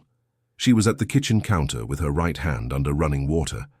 Say cut across the base of her thumb, not deep but clean, from the old paring knife she'd found in the third drawer, which was sharper than it looked because Wade kept his knives sharp on the principle that a dull knife was more dangerous than a sharp one, which was a principle his father had taught him, and which had caused him exactly this kind of incident at least twice. "Let me see," he said. "It's fine," she said, automatic, reflexive. "Let me see," he said again, not louder, just more certain. She turned off the water and turned her hand palm up. The cut was about an inch long across the pad of the thenar eminence, the thick muscle at the base of the thumb. It was bleeding cleanly and evenly, which meant it hadn't hit anything significant. He went to the bathroom and came back with the first aid kit, a proper one. The kind a man keeps when the nearest emergency room is 45 minutes away and the nearest urgent care is 25, and he cleaned the cut with the efficiency of someone who has field-dressed his own wounds enough times to have a system, and he put the butterfly bandage on without asking permission, because the kind of person who says it's fine when asked about a wound doesn't grant permission for first aid. Willingly, and sometimes you just have to do the thing. She didn't pull away. She watched him work with her hand held out between them, and she was very still. His hands on hers were... He was aware of this in real time, which was unusual for him. Work roughened and very brown against the lighter skin of her palm, and small his hands, the hands of a man who wore child-sized work gloves and had spent a lifetime finding gloves that fit. Not weak. The knuckles were thick and the tendons showed through the skin with use, but small. He was aware of the size in a specific way that he didn't usually let himself be aware of it. She didn't look at his hands. "There," he said. He released her hand. "Thank you," she said. She didn't move away immediately. She stood there at the kitchen counter with the bandaged hand resting against the edge of the sink, and he stood where he was, which was close enough to have done the work, and neither of them moved for a moment that lasted slightly longer than the moment needed to last for purely practical purposes. Then she said, "The paring knife is sharper than it looks." "I know," he said. "I should have mentioned it." "Yes," she said. "You should have." He put the first aid kit away. Ray Dobbins came with the big chainsaw on a Wednesday. He was Wade's nearest neighbor to the east, 5 miles as the crow flew, 7 by the road. A man in his early 60s with a long, weathered face and the particular economy of movement that belonged to men who had spent their lives doing physical work and had edited out everything that didn't directly contribute to getting the work done. He brought his son, a young man of about 22 named Travis, who spoke almost as little as Ray, and who had the same long-faced, efficient quality as if the Dobbins family was producing a consistent product across generations. Wade made introductions at the Calloway property, where they'd met at 7 in the morning with the dew still on the debris. Ray shook June's hand. Travis shook June's hand. Neither of them said anything about the wreckage around them, or the size of the job or the manner in which it had come about. They looked at the cottonwood, and they looked at the chainsaw, and then Ray said to Wade, "You want to section it from the top or the root ball?" "Top," Wade said. "Work toward the house." "Yep," Ray said, and started the saw. June watched the 3 men work. She couldn't help with the saw work. The shoulder prevented it, and Wade had said so plainly the night before, which she'd received with the particular expression of a person who knows something is true and resents having to accept it. So she worked on the debris field, the areas away from the trunk and the saw, clearing and sorting and stacking with her one good arm, her left arm doing the steadying work. Travis Dobbins, who had been assigned the task of clearing cut sections away from the work area, kept passing near where June was working. About the 4th pass, he stopped and picked up the section of collapsed ceiling joist that she was trying to drag one-handed and moved it to the stack without a word. She nodded. He went back to work. About an hour later, she found him on one knee next to something in the debris field, not clearing, just stopped. She went to see what it was. It was a cat, small grey, with the particular thin-ribbed look of a semi-feral animal that lived most of its life on the edge of subsistence. It was lying on its side in a shallow depression in the mud that had probably been dug when the structure collapsed, pinned under a section of collapsed shelf. Not seriously pinned, it could have extracted itself, but something was wrong with the back left leg, and so it had stayed, conserving energy the way injured animals do, waiting to see what happened next. Travis was looking at it with the expression of a young man who has learned not to make a lot of emotional display, but who is not, underneath the learning, indifferent to a hurt animal. June crouched down beside him. "Is he yours?" Travis said. "She," June said. "Her name is Duster. She came with the property." She looked at the cat, who was looking back at them with the yellow-eyed wariness of an animal that had recently survived something catastrophic and was not yet prepared to trust that the catastrophe was over. "She's been here since before Robert and I bought the place." "How long ago was that?" 20 years, June said.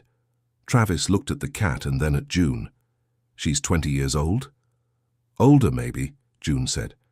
"She was grown when we arrived. We never knew her age." Travis looked at the cat with a new quality of attention, the recalibration that happens when you realize the animal in front of you has been alive for longer than you have. "Leg might be broken," he said. "Maybe," June said. "Or she might have gotten hit by something when the tree came down and bruised it." She reached out with her right hand, slowly, and let the cat smell her fingers. The cat considered this. Then it pushed its face into her hand with a pressure that was surprisingly strong for an animal that appeared to be barely holding on, the way cats do, the urgent, headlong pressing in that is their particular form of asking for something. "There's a vet in Marfa," June said. "Dr. Pina. She comes out to ranches for large animals, but she'll see a cat if you bring it in." "You want me to—" Travis started. "I'll take her," June said. She stood up and looked at the cat, and then at the section of shelf pinning it. "Can you lift that?" Travis lifted the shelf section. The cat tried to get up and couldn't quite manage it with the back leg. It could bear weight, but not evenly, hopping sideways in the mud with a dignity that was almost worse than helplessness to watch. June picked her up one-handed, right arm, the cat against her chest, and the cat, after a brief consideration of the situation, accepted this and put its chin on June's shoulder and closed its eyes. Across the debris field, Wade had stopped the saw. He was watching. He looked at the cat on June's shoulder and the cat's closed eyes and June's careful one-armed hold, and something moved across his face that was private and brief, and which he would not have named even to himself. Not yet. Not yet. He pulled the cord and the saw started again. Dr. Carmen Pena ran her practice out of a converted house on the south end of Marfa, a building that smelled of disinfectant and animal, and the particular combination of both that means serious veterinary work. She was a small woman in her 50s, with greying hair pulled back practically, and hands that moved over the cat with the same quality of efficiency and gentleness that Wade brought to his animals. The efficiency that doesn't sacrifice the gentleness, but contains it, directs it. "Sprained," she said after the examination. "Not broken. Severe bruise along the femur, but no fracture. At her age," she looked at June over the cat. "How old?" "Unknown," June said. 20+ years, possibly. Dr. Pena looked at the cat with something like professional admiration. "At this age, the healing will be slow. 6 weeks, maybe 8. Keep her contained so she doesn't re-injure it. She should eat and drink normally within 24 hours. "She was under a collapsed house for 4 days, June said. Dr. Pena looked at her. "And before that?" "Feral adjacent," June said. "She came inside in winter. The rest of the time she lived outdoors." "She came inside voluntarily?" "She let us feed her," June said. "Robert built her a shelter attached to the south wall of the house." A pause. "The south wall is one of 2 walls still standing." Dr. Pena looked at June. "Not clinically. Something different, reading." "You lost the house," she said. "Yes," June said. "Where are you staying?" "With a neighbor," June said. Dr. Pena nodded. She wrapped the cat in a cloth carrier that she produced from a cabinet and set it on the examination table. "Come back in 3 weeks," she said, "or call if she stops eating." "He doesn't have a phone," June said, and then realized what she'd said. "I mean, the neighbor." She paused. "I don't have a phone either right now. It was in the house." Dr. Pena looked at her for a moment.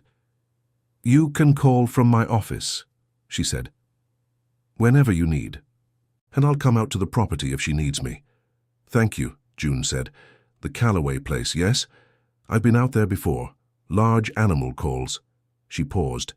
I'm sorry about Robert. Thank you, June said again. The two words worn smooth by repetition, the edges gone but genuine still underneath. Wade was waiting in the truck with the windows down when she came out, the carrier on her arm, and something in her face that was arranged and composed, and a little worn at the edges. She got in and put the carrier on her lap. Sprained, she said. Not broken. Good, he said. He started the truck. They drove. She's been there the whole time, June said after a few miles. Since the storm. 4 days in the rubble. Cats find places, he said. She's old, June said. She could have died there. She didn't, he said. June looked down at the carrier in her lap. Through the mesh at the front, she could see the cat's yellow eyes looking out at the moving landscape with an expression of moderate dissatisfaction that was probably its default expression. She was Robert's as much as mine, June said. He was the one who started feeding her. I thought it was a mistake. I thought if we fed her, she'd become dependent. She'd lose her survival instincts. She paused. He said an animal that accepted kindness was smarter than one that didn't. Wade drove. He wasn't wrong about that, he said. She looked at him. You don't strike me as someone who accepts it easily, she said. He thought about that. The trees along the draw road were bare at the tops now, the cottonwood leaves gone, the sycamores hanging on to their last yellow ones with decreasing conviction.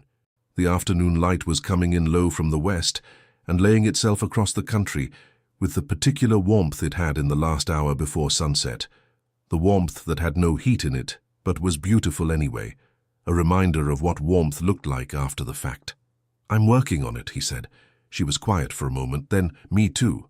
The evening that stands out, the one that both of them would carry forward as a marker, the way you carry a particular evening because its particular quality of light and sound and presence becomes the standard against which you measure other evenings, was a Wednesday in the 3rd week. Wade had made a fire in the wood stove for the first time that season. The temperature had dropped sharply at sundown, a north wind coming down off the mountains with the announcement of November in it, and the house without the stove was cold in the specific way that a house with thin walls gets cold. Not gradually, but all at once, the chill arriving in each room simultaneously as if it had planned its approach. He'd laid the fire with the methodical care he brought to things he did by himself and for himself. Good kindling, good placement, no wasted motion. The stove caught on the first match, which was something he took a quiet satisfaction in, the way a person takes satisfaction in doing a simple thing well, even when no one is watching. June was in the back room with Duster, who was confined to a cardboard box lined with one of his old flannel shirts, and who was expressing her confined state through a series of low, reproachful sounds that were not quite meows and not quite complaints, but were clearly in the family. He sat in the chair closest to the stove and read the week-old newspaper that Ernesto had given him when they'd gone over on Friday. He didn't read it the way a man reads when he's hungry for news. He read it the way a man reads when the house is cold and the fire is new, and there is sound from elsewhere in the house that is not his own sound, not the settling of the walls or the wind in the eaves, but a person moving, a person's presence translated into the small audible signs that mean someone is here. June came in after a while and sat in the other chair, the one that had been in the same position for 11 years and had never had anyone in it except guests, and guests were rare. She had the cat in her lap, carrier requirements apparently suspended for supervised evening sessions, and the cat was sitting upright on her thighs with its back to the room and its face toward the stove, watching the fire through the glass door with the complete concentrated attention that cats bring to heat sources. They sat. The fire made its fire sounds. The cat watched it. Outside, the north wind talked to the corners of the house. He read his paper, or held his paper. The reading had stopped in a way he didn't immediately notice because the stopping had been gradual, the words becoming backdrop rather than content, until he was simply sitting with the paper in his hands and the fire in front of him and the sound of the other chair occupied. She likes the fire, June said. Cats do, he said. Robert used to say she was cold-blooded, June said. Like a lizard, always seeking heat. He looked over. June was looking at the fire, not at him, her right hand moving slowly along the cat's spine, the cat elongating slightly under the attention, like something being gently stretched. What was he like? Wade said. She considered this. The fire popped once, a small sharp sound, and the cat's ears flicked. Quiet, she said. Quieter than me. Careful with things. He thought before he spoke, which was something I had to learn to wait for. A pause. He had opinions about things that surprised you. Small things.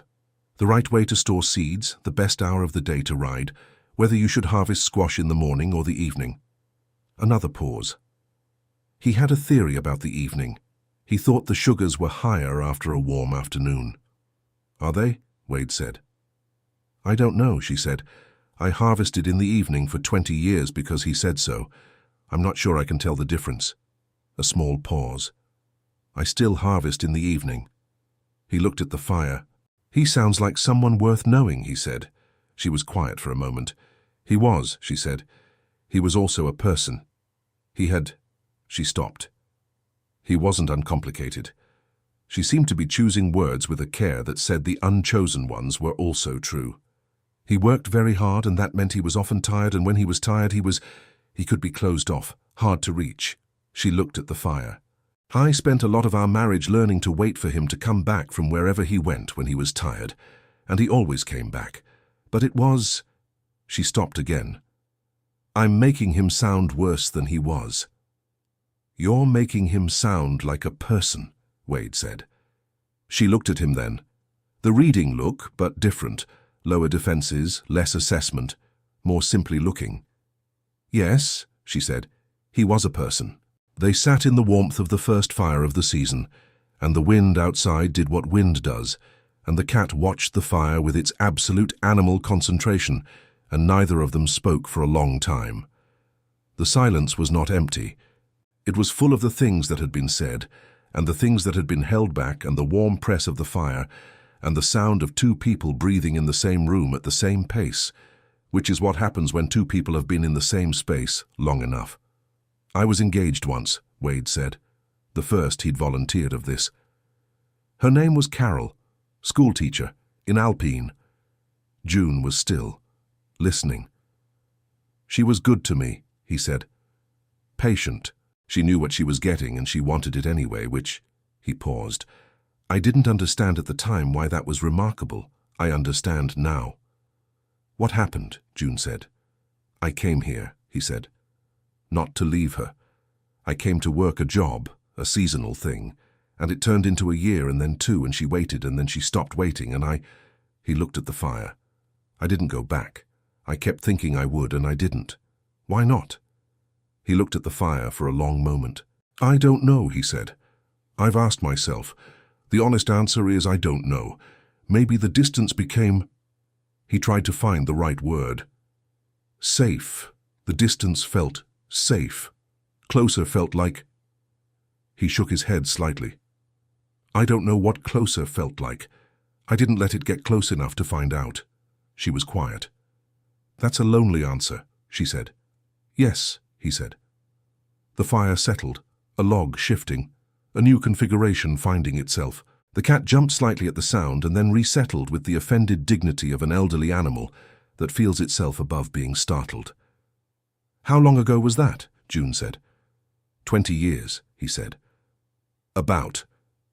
Do you know where she is now? Married, he said. 3 kids. I heard through my mother years ago. He paused. She's happy. Are you glad? June said. He thought about this. It was a real question, a precise question, the kind that required a real answer. Yes, he said. I am. She deserved to be happy. A pause. I'm also... He stopped. You don't have to, she said. I'm also aware, he said, that the version of me that let her go was not a version I would have chosen to be, if I'd seen it clearly at the time. He paused. You see things clearly about the past when enough time has passed. The clarity doesn't help with the past, but it might help with... He stopped. The fire.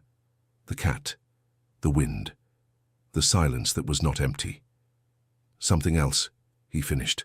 She looked at him. He looked at the fire.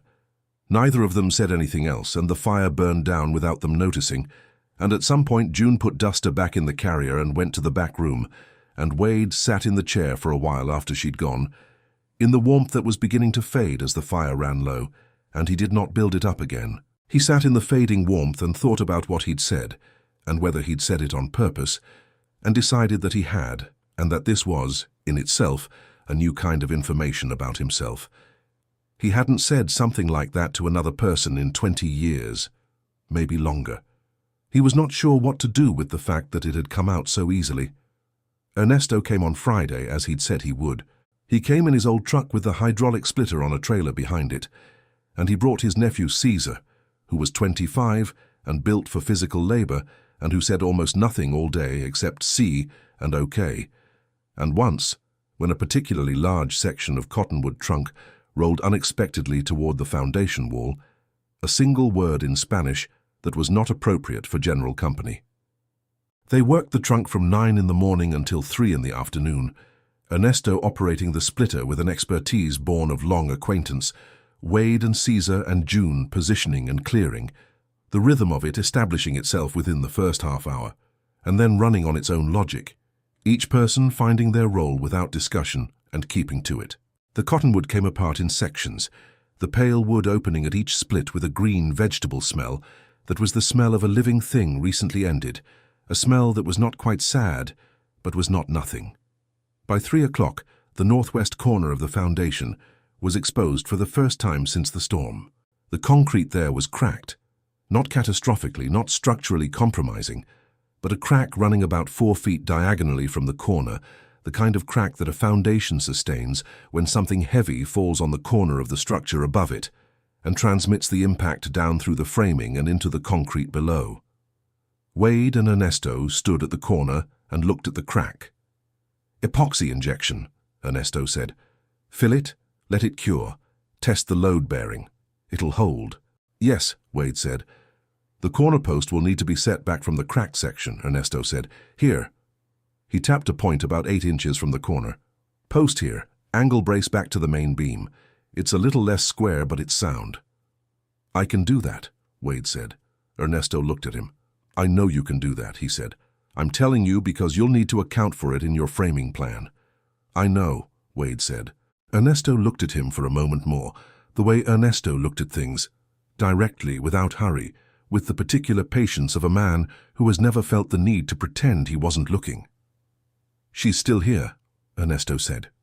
Not a question. "The shoulder needed more time," Wade said. Ernesto nodded slowly.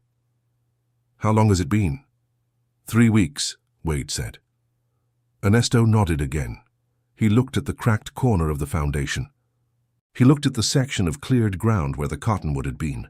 "Big job," he said. "Yes," Wade said. 2 months, maybe more," Ernesto said. "About that," Wade said. Ernesto was quiet for a moment. He took off his hat and wiped the inside of the brim with his thumb, in the way men do when they are organizing their thoughts into an order they're comfortable speaking. "My wife and I," Ernesto said. 41 years. We met when she was fixing a fence on the property where I was working." He put his hat back on. "I spent 2 weeks finding reasons to ride past that fence." Wade said nothing. "I'm not making a comparison," Ernesto said. "I know," Wade said. "I'm just telling you something," Ernesto said, "in case it's useful." He went back to the splitter. Wade stood at the cracked corner of the foundation for a moment, looking at the diagonal line in the concrete. Then he went back to work. That evening, June made dinner while Wade cleaned up the tools and returned the splitter trailer to Ernesto's truck for the morning retrieval. He came in to find the kitchen transformed, or not transformed. It was still his kitchen, the same walls and the same light and the same view out the same window, but it was doing something different tonight. It was producing smells that were not its usual smells, something that involved the dried chiles from the string that hung from the ceiling beam, and the can of hominy he kept on the back shelf for no particular reason, and the beef from the freezer that had been there since the fall. Round up. He washed his hands. "Posole," she said, without looking up from the pot. "I don't know how to make posole," he said. "I know," she said. "That's why I'm making it." He sat at the table. He watched her at the stove.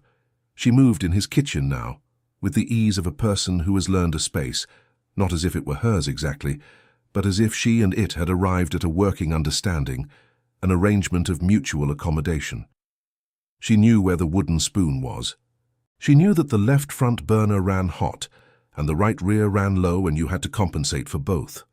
She knew that the cabinet above the stove was where he kept the things he used often, and the cabinet to the left was where he put things he'd bought optimistically and rarely touched, and if she needed a specific spice, she should check there. He watched her stir the pot, and he thought about what Ernesto had said. He thought about the fence his neighbor's wife had been fixing, and the 2 weeks of finding reasons to ride past it. He thought about how the form that something takes doesn't change what the thing is. A man riding past a fence, and a man lending a tarp, and going to look at a foundation crack, and borrowing a chainsaw, and driving to Marfa. These were different forms of the same thing, which was a person finding reasons to be near another person, while both of them pretended the reasons were purely practical. He thought about whether he had been pretending that, or whether the reasons actually had been purely practical, and something else had happened alongside them without his planning it. He decided these were probably not distinct possibilities. Ernesto said 2 months for the rebuild, June said, still facing the stove. "About that," he said. "For the basic structure," she said. "Livable, not finished." "Yes," he said. "Finishing takes longer." She stirred the posole. Steam rose from the pot and dispersed against the ceiling. "I've been thinking," she said. He waited. "I need to be on the property while the work is happening," she said. "To supervise, to make decisions about materials and layout. Some of it I can do from here, but—" She paused. "I need to be there." "I know," he said. "There's the shelter Robert built for Duster," she said. "Against the south wall. It's enclosed. It's not—" She stopped. "It's not appropriate." "No," he said. "The Dobbins family," she said. "Ray mentioned they had a bunk trailer for when they have seasonal workers." "I know it," Wade said. "Do you think he'd lend it?" she said. Wade looked at the table. He looked at his hands on the table. He looked at the posole on the stove. "I could ask," he said. Silence. "Or," he said. He stopped himself. She turned from the stove and looked at him, fully turned, spatula in her hand, looking directly at him. He looked at her. "The back room," he said, "is not a solution and not a permanent arrangement, but the rebuild is 2 months and the work is 1.5 miles from here, and—" He paused. "If it's useful." She looked at him. The reading look. But something different in it, something that had less defense in it than the first versions of that look. Something that had been worn down or opened up by 3 weeks of shared mornings and shared evenings and a fire and a cat and a conversation about a woman named Carol and a man who had theories about squash. "It would be useful," she said. "Then that's the answer," he said. She turned back to the stove. "Thank you," she said. The 2 words. The same 2 words, but with different texture than the first time she'd said them in the back room with her hand on the canning jar. Fuller, somehow. More. He looked at the table. "You don't have to thank me," he said. She said nothing. He said nothing. The posole came to a proper simmer, and the kitchen filled with the smell of it, and outside the north wind had quieted and the night was very still, and through the kitchen window the stars were doing what they always did, and the mountains were dark shapes against a darker sky, and the 3 weeks that had passed since he'd tied Grady to the surviving fence post and walked through the debris toward a woman sitting on a fallen wall had rearranged something in the house, and in the days, and in himself in a way that was not finished rearranging, but that he was for the first time in a long time not working against. Outside, Duster pressed her face against the mesh of the carrier and looked at the fire's last light moving on the floor and made a small sound that was either complaint or contentment, and from the outside it was impossible to tell the difference, which was sometimes true of more than just cats, in more than just the firelight, in more than just this house. The letter came on a Tuesday, which was the day Wade drove into Marfa for supplies. He picked up the mail at the post office as he always did, his box and, since the 3rd week, June's. because the post office had forwarded her mail to his address as a temporary arrangement that the postmaster, a thin woman named Helen Garza, who had been running the Marfa post office for 22 years and missed nothing, had set up without being asked and without comment, simply handing Wade both sets of mail with the particular discretion of a small-town official who understands that her job includes managing information as well as delivering it. He sorted through the mail in the truck before he started the engine. His was the usual, the agricultural supply catalogue, the water district notice about the monthly reading, a bill from the veterinary supply company in Alpine, a card from his cousin in San Antonio that arrived every year around this time, and that he would read and put on the shelf and mean to answer and not answer, the same cycle for 15 years. June's was mostly catalogues and 2 bills, and at the bottom, a white envelope with the return address of a bank in Alpine, the kind of envelope, thick and formal and with a certain weight to it that went beyond the paper that a person recognizes before they open it. He set it on the seat beside him and looked at it. He did not open it. It was not his mail. He drove back out of Marfa on the highway, and then onto the county road and then onto the draw road that had long since dried and hardened back into its usual corrugated state, the truck bouncing in the familiar rhythm of a road that had been promising to be improved for as long as anyone could remember, and had kept none of those promises. He parked in the yard and sat for a moment. June was at the Calloway property. He could see the dust of her truck. Ray Dobbins had lent her his second truck, an old F-150 that ran reliably if noisily, and she'd been driving it every morning to the property to work alongside whoever was there that day. Today it was Wade's workday, but he'd gone to town first and she'd gone ahead, which she did now without needing to coordinate, the two of them operating in a loose parallel that had its own logic, the same logic that 2 people develop when they spend enough time in proximity to understand each other's rhythms without needing to map them out. He took the mail inside and put hers on the kitchen table and went out to the Calloway property. She was on the foundation, measuring. She'd taken to carrying the tape measure in her back pocket, which was something she'd taken from his toolbox without asking. Not the toolbox itself, just the tape measure, which was different, which meant the tape measure had moved from tool to personal object in her accounting, which he'd noted without comment and without any feeling of loss about the tape measure specifically. She had a pencil behind her ear and a notepad in her right hand, and she was measuring the interior dimensions of what would be the kitchen, calling numbers out to herself quietly as she went. She looked up when he pulled in. "How's the feed store?" she said. "Same as always," he said. "Helen Garza says hello." "She doesn't know me," June said. "She knows you exist," he said. "In this county, that's the same thing." The corner of the eyes movement. She wrote something on the notepad.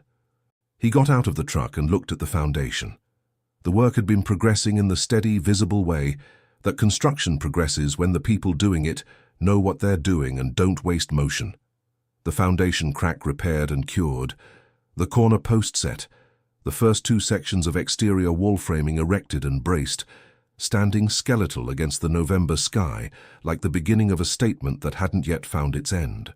Ernesto had come twice more with Caesar, and Ray Dobbins had put in 2 days of framing work with Travis, and Wade had been here every day that weather allowed, which was most days, the November weather in Presidio County being capricious but not consistently hostile.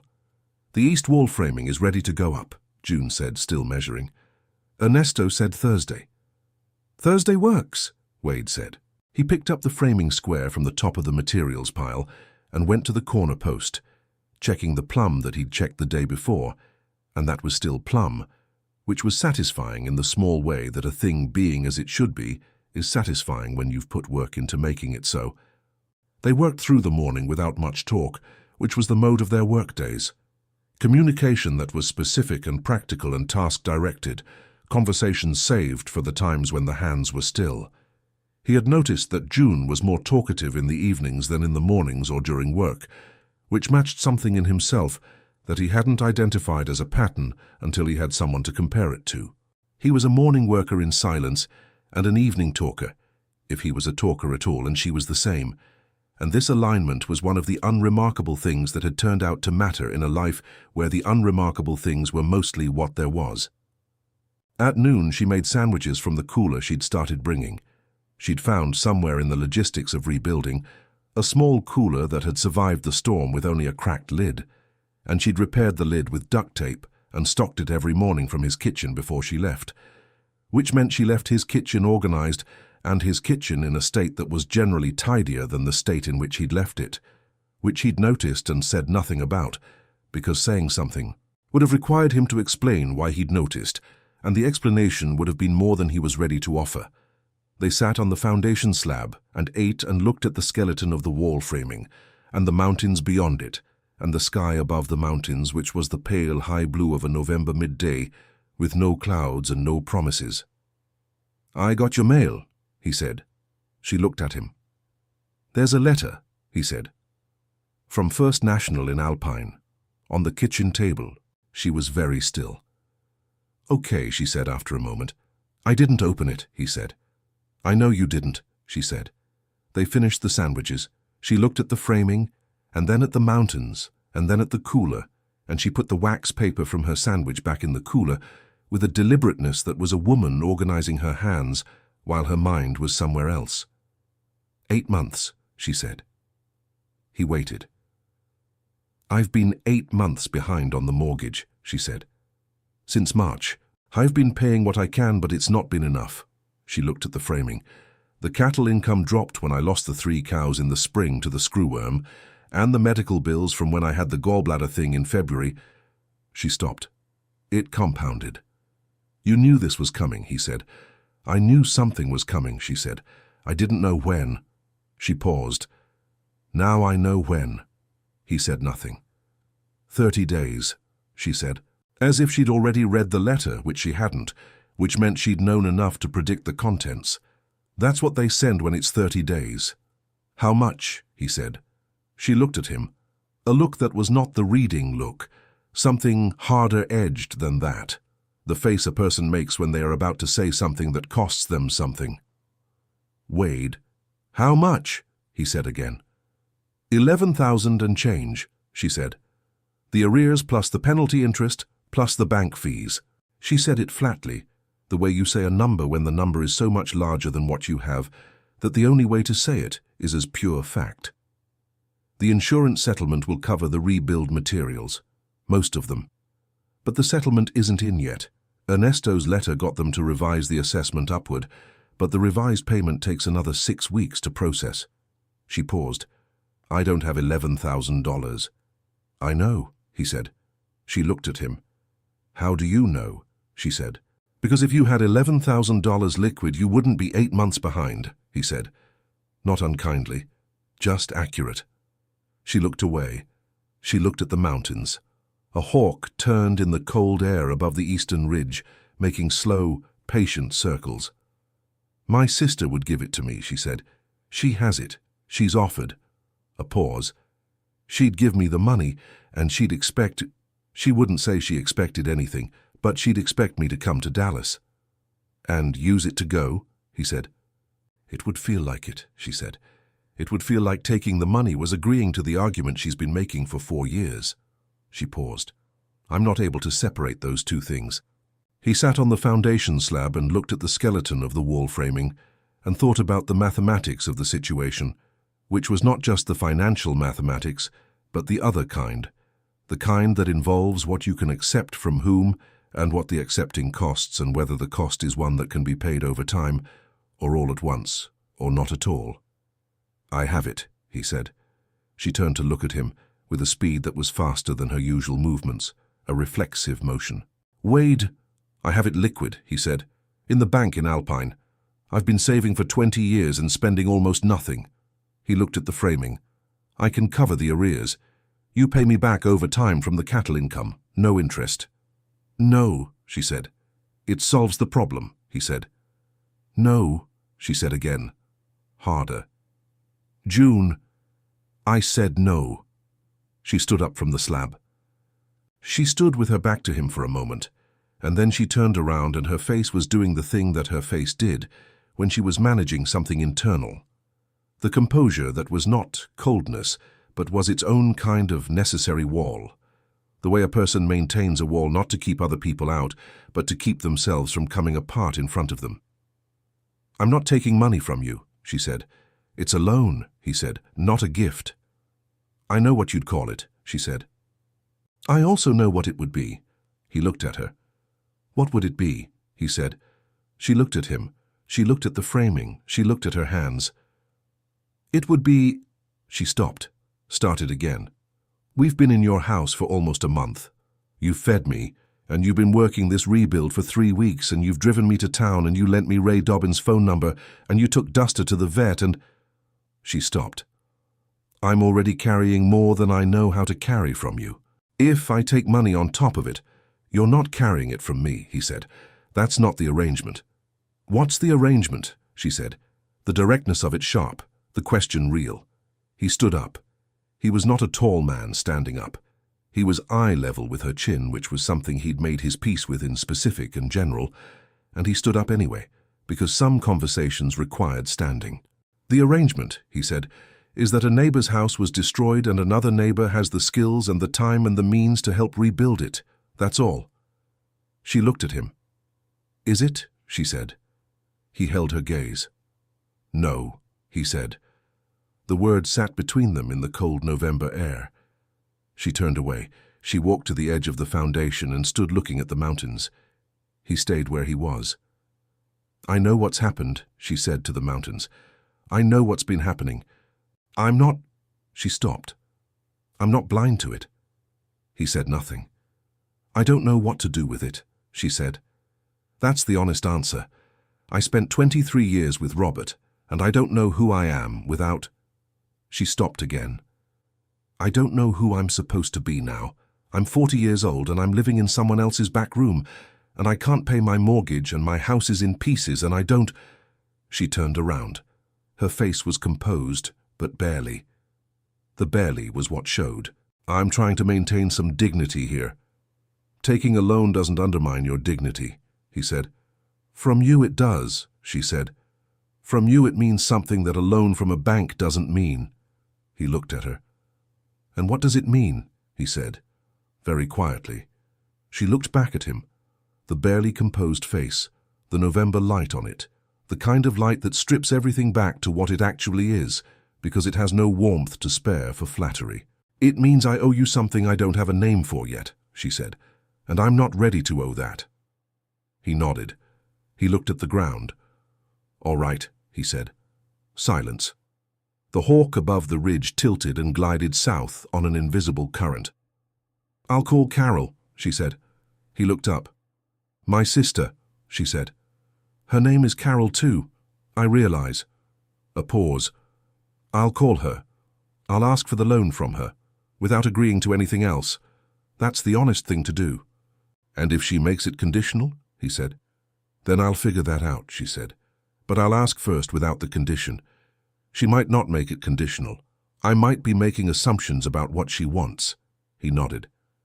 He thought she was right that there were assumptions being made, but he also thought the assumptions were probably accurate, having heard enough about the weekly calls and the guest room and the persistent argument that the land was too much for one person to know roughly what shape Carol's love for her sister took. But that was not information he'd been asked for. "Use my phone," he said. "Whenever you want." She nodded. She looked at the framing one more time. "I'm sorry I said no so hard," she said. "About the money. You offered from a good place." "I know," he said. "I just need it to be something I solve myself," she said, "or with my own people." He heard the distinction in that, her own people, the people she'd had before any of this. He was not yet in that category, and she was being honest about it, which was the only way she knew how to be anything. "I understand," he said. "Do you?" she said. Not challenging, asking. "I've been solving things myself for 20 years, he said. "I understand the feeling." She looked at him, the reading look, but warmer at the edges. "Yes," she said. "You would." They went back to work. She called Carol from the landline in his kitchen that evening after dinner, and he went out to the barn to give her the house and stayed out longer than the work required, doing small maintenance tasks in the barn by lamplight, oiling the hinge on the stall door, reorganizing the tool shelf, checking the feed supply with a thoroughness that was more about time management than necessity. He could see the kitchen window from the barn door, the yellow rectangle of it in the dark, and the shadow moving behind it, pacing, which told him something about how the call was going, or about June's method of talking to her sister, which might simply be a method that involved pacing regardless of content. He was in the barn for an hour and 15 minutes. When he came back in, she was sitting at the kitchen table with a cup of tea. She'd found the tea in the back of the cabinet, where he kept things he'd been given and not used, a tin of green tea from Ernesto's wife that had been there for 2 Christmases, and she looked composed in the way she looked composed after things that required composure. He hung up his jacket and washed his hands. "She'll do it," June said, "without conditions. I asked her directly and she said she'd send it without conditions." A pause. "Then she cried, which she does, and I told her to stop, which she did." "Good," he said. "She did say," June paused, "she did say she'd want to come visit, see the property. She said she'd never seen it." Another pause. "Robert and I always talked about inviting her and we never did. Partly his introversion and partly just time, the way time works." She looked at the tea. "She has 2 kids now. She said they'd want to see the desert." "That's not a condition," he said. "That's a sister wanting to visit." "I know," June said. "I know the difference." She wrapped her hands around the mug. "I was harsh with her for 4 years when she called. I heard her as wanting me to leave, and I hardened myself against it. And I never—" She stopped. "I never heard the other thing that was in it, that she just wanted to know I was okay, that she wanted to see me." He sat down at the table. "You can hear it differently now," he said. "I'm trying to," she said. The kitchen was quiet. Duster was in the living room. She'd been permitted increasing freedom as the leg improved, still limping slightly but bearing weight, navigating the furniture with the careful deliberation of an old animal relearning locomotion after an insult. They could hear her moving, the small sounds of her settling somewhere.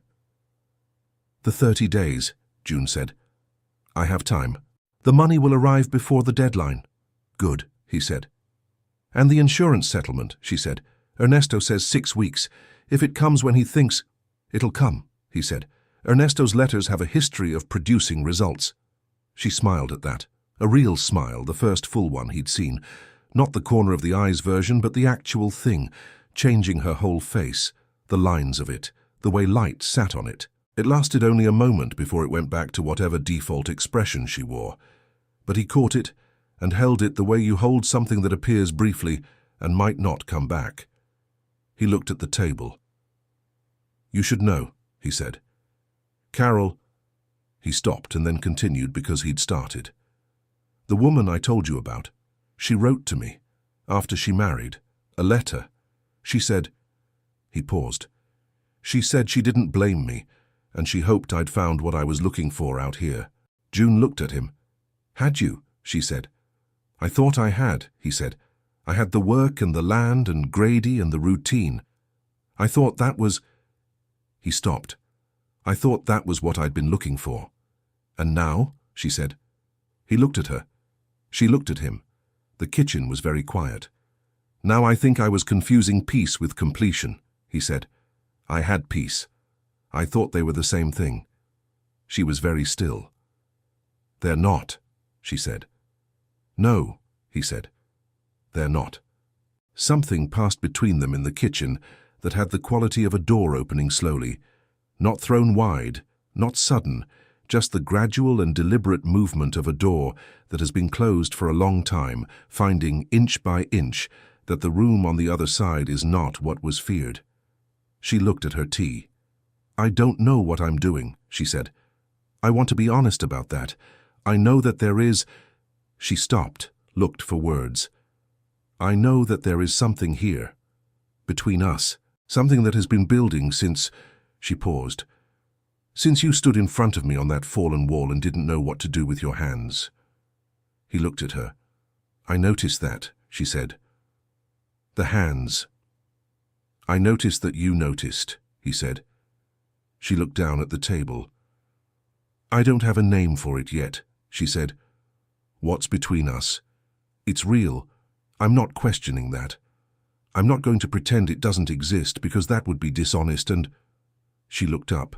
"I'm not built for dishonesty. Not with people who deserve honesty." She paused. "You deserve honesty." "So do you," he said.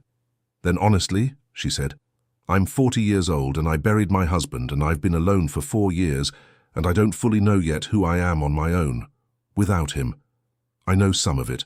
I know I can run the property and I know what I want the property to be, and I know I can fix a fence and negotiate with an insurance adjuster and make posole and pull weeds." She paused. "But there are parts of me that were only ever the parts that existed in relation to him, and I don't know yet what those parts become when the relation is gone." She looked at the tea. "I'd be bringing that to you. That unfinished business of myself." He was quiet for a moment. "I've got 20 years of living so far inside my own isolation that I'm not sure I know how to be known," he said. "I'd be bringing that." She looked at him. "That's not nothing," she said. "No," he said. "It's not." "So we're both bringing damaged goods," she said. He looked at her. "I don't think they're damaged," he said. "I think they're just—" He looked for the word. "Incomplete." She held his gaze for a moment. Then she reached across the table and put her hand over his. Just her hand over his, warm, dry, her fingers across his knuckles, not gripping, just resting. His hands, which were smaller than hers expected, which were the hands of a man who had used them for hard work his whole life, which were rough at the calluses and at the healed cuts and the permanent creases of work, her hand rested on them and stayed. He did not move. He breathed. She left her hand there for the length of a few breaths. His breaths, which had changed in quality, become more careful, more deliberate. And then she took it back and wrapped it around her mug. "I'm not going anywhere," she said. "Not Dallas, not anywhere. I want you to know that." "I know," he said. "I just need—" She paused. "Time to finish figuring out who I am, and to rebuild the house, which is not a metaphor. I actually need to rebuild the house." A pause. "And for you to be patient with me." "I've been patient with that fence post for 4 years, he said. She looked at him. He kept his face still. "The garden fence," he said. "The one I keep meaning to fix." The corner of the eyes movement. Then the real smile again, brief, lighting everything. "That's different," she said. "Maybe," he said. She drank her tea. He sat at the table. Outside, the November night was doing what November nights did in Presidio County, coming in cold and brilliant, the stars crowding the sky with a winter density, the mountains dark and still. "I'll go to bed," she said. "Good night," he said. She stood. She paused at the kitchen doorway, her hand on the doorframe. "Wade," she said. He looked up. "The hands," she said. "That first day, when you didn't know what to do with them." She paused. "I knew then that you were a good man. A person who doesn't know what to do with their hands in front of someone's pain is a person who actually feels the pain." She paused. "The ones who know exactly what to do usually feel nothing." She went down the hall. He sat at the table for a long time after, his hands on the surface of it, just sitting with what had been said. Tom Whitfield arrived on a Thursday. He was the bank's regional representative, which was a title that meant he was the person the bank sent when a form letter had not produced a result, and the next step was a human presence. He was in his mid-40s, with the particular look of a man who had spent his working life indoors in air-conditioned offices and visited the outdoors only in passing, and he drove a silver sedan that was entirely the wrong vehicle for the draw road, riding the corrugations with a pained, slow-motion quality that told you everything about the relationship between this man and this landscape. He arrived at the Calloway property at 10 in the morning, which was when he'd said he would arrive, and he stood at the edge of the cleared foundation and looked at the framing. 4 sections of exterior wall now complete and standing, the floor joists beginning, the whole structure clearly in progress, with the expression of a man whose prepared speech has just been complicated by evidence he wasn't expecting. Wade was up on the 2nd section of framing, setting a header, when the silver sedan pulled in. He came down and stood beside June as Whitfield crossed the cleared ground toward them, picking his way in shoes that were not made for caliche. June had the letter and all her documents in the waterproof bag. She'd been carrying it that morning from the moment she woke up, which Wade had noted without comment. Whitfield introduced himself and shook hands and looked at Wade, and then at June, and then at the framing. "You've started construction," he said. "Yes," June said. "The property has standing value then," he said. "You're investing in the rebuild." "Yes," she said. He looked at the framing again. "The insurance settlement." "Under review," June said. "An independent assessment was submitted 3 weeks ago. We expect resolution within 30 days. "We," he said. He looked at Wade. Wade looked at him. The look was not unfriendly, but it was thorough, the look of a man assembling a picture from available pieces. "Mr. he said. "Pruitt," Wade said. "I own the property to the north. I've been helping with the rebuild." Whitfield nodded. He looked at the framing again and then back at June. "Mrs. Calloway," he said, "the bank's position—" "I know the bank's position," June said. "I know it in detail. I also know that the arrears will be paid in full within 21 days. She reached into the waterproof bag and produced a document. "This is a written commitment from Carol Nolan in Dallas, my sister, for the full arrears amount to be wired within 14 days. He took the document and read it. His reading had the quality of a man looking for the problem in a solution, which was a professional habit and not necessarily personal. "This is a personal commitment," he said, "not a certified check or a bank instrument." "It will be a wire transfer," June said. 14 days. I have her account information and mine." She took another document from the bag.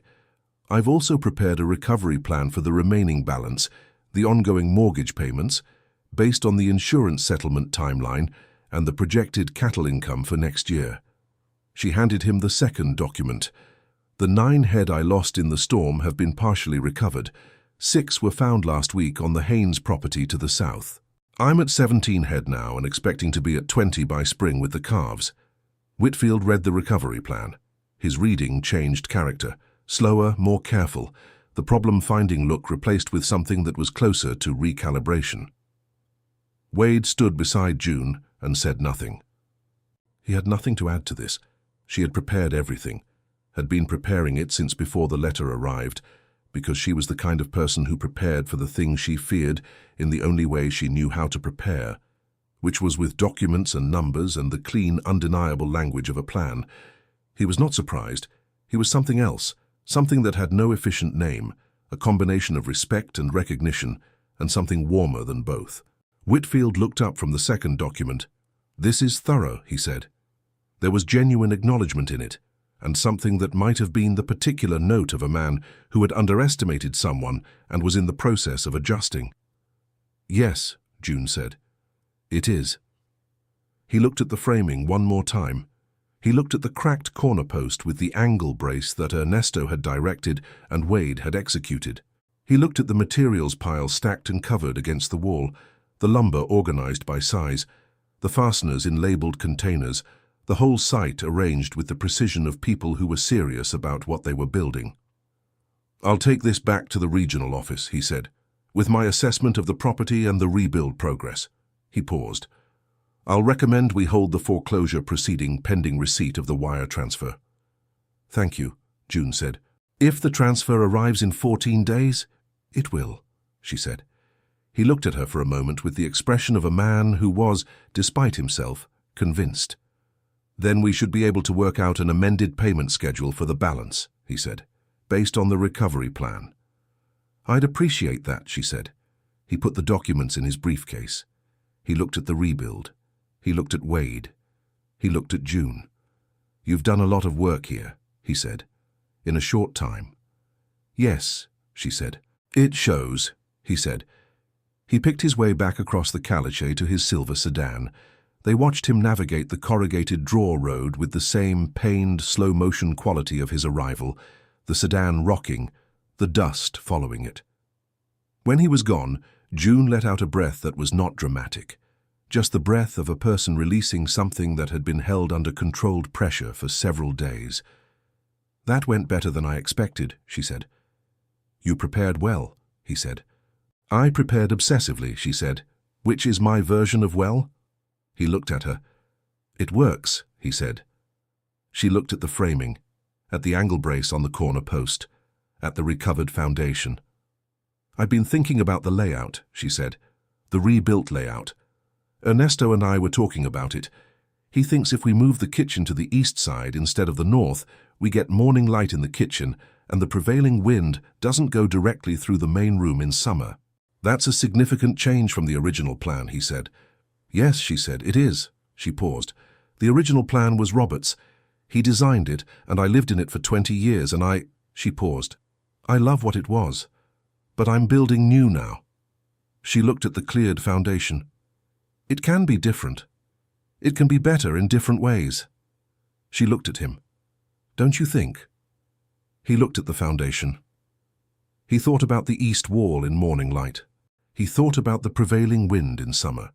He thought about the kitchen in the east wall, and what it would be like in the kitchen in the morning with the sun coming through the east window. "Yes," he said, "I think it can." The document from Ernesto arrived at the bank's regional office on a Monday.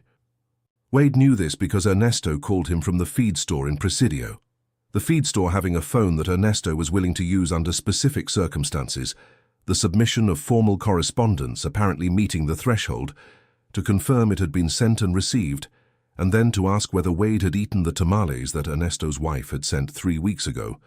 Wade had eaten the tamales. He said so. Ernesto was satisfied on both counts and hung up. The insurance company's revised settlement arrived the following Wednesday, 12 days ahead of Ernesto's projected timeline, which was a thing that did not normally happen with insurance companies, and which Ernesto, when informed, received with a nod that suggested he had expected nothing less. June called Wade from the rebuilt property. She'd been there all day with Ernesto and Cesar raising the east wall framing, and he could hear the quality of her voice before she said anything specific, could hear the release in it. "The full revised amount," she said, "plus the supplemental for the cottonwood removal." "Good," he said. "It covers the materials with about 4,000 over," she said, "if we're careful with the finish choices." She paused. "I want to be careful." "You always are," he said. "Wade," she said. "Yes," he said. "Thank you," she said. The 2 words. But different again. A new layer of them, a weight in them that had been accumulating over 7 weeks of mornings and evenings and work, and the fire and the cat and the kitchen, and the hand on the table, and the quiet of a house that had learned to hold 2 people. "You did the work," he said. "We did the work," she said. He held the phone. "Yes," he said. "We did." Carol came the last week of November.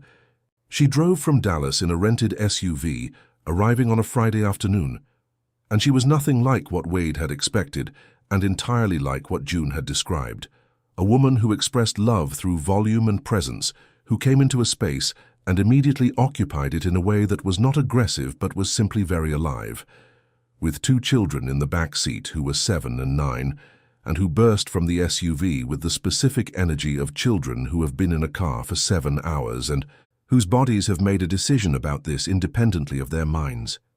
June stood in the yard when they pulled in, and Carol got out of the SUV and walked toward her sister, and stopped a few feet away and looked at her with an expression that was full of things, 4 years of weekly calls and the distance in them, and the worry and the love that hadn't stopped even when the distance was at its worst.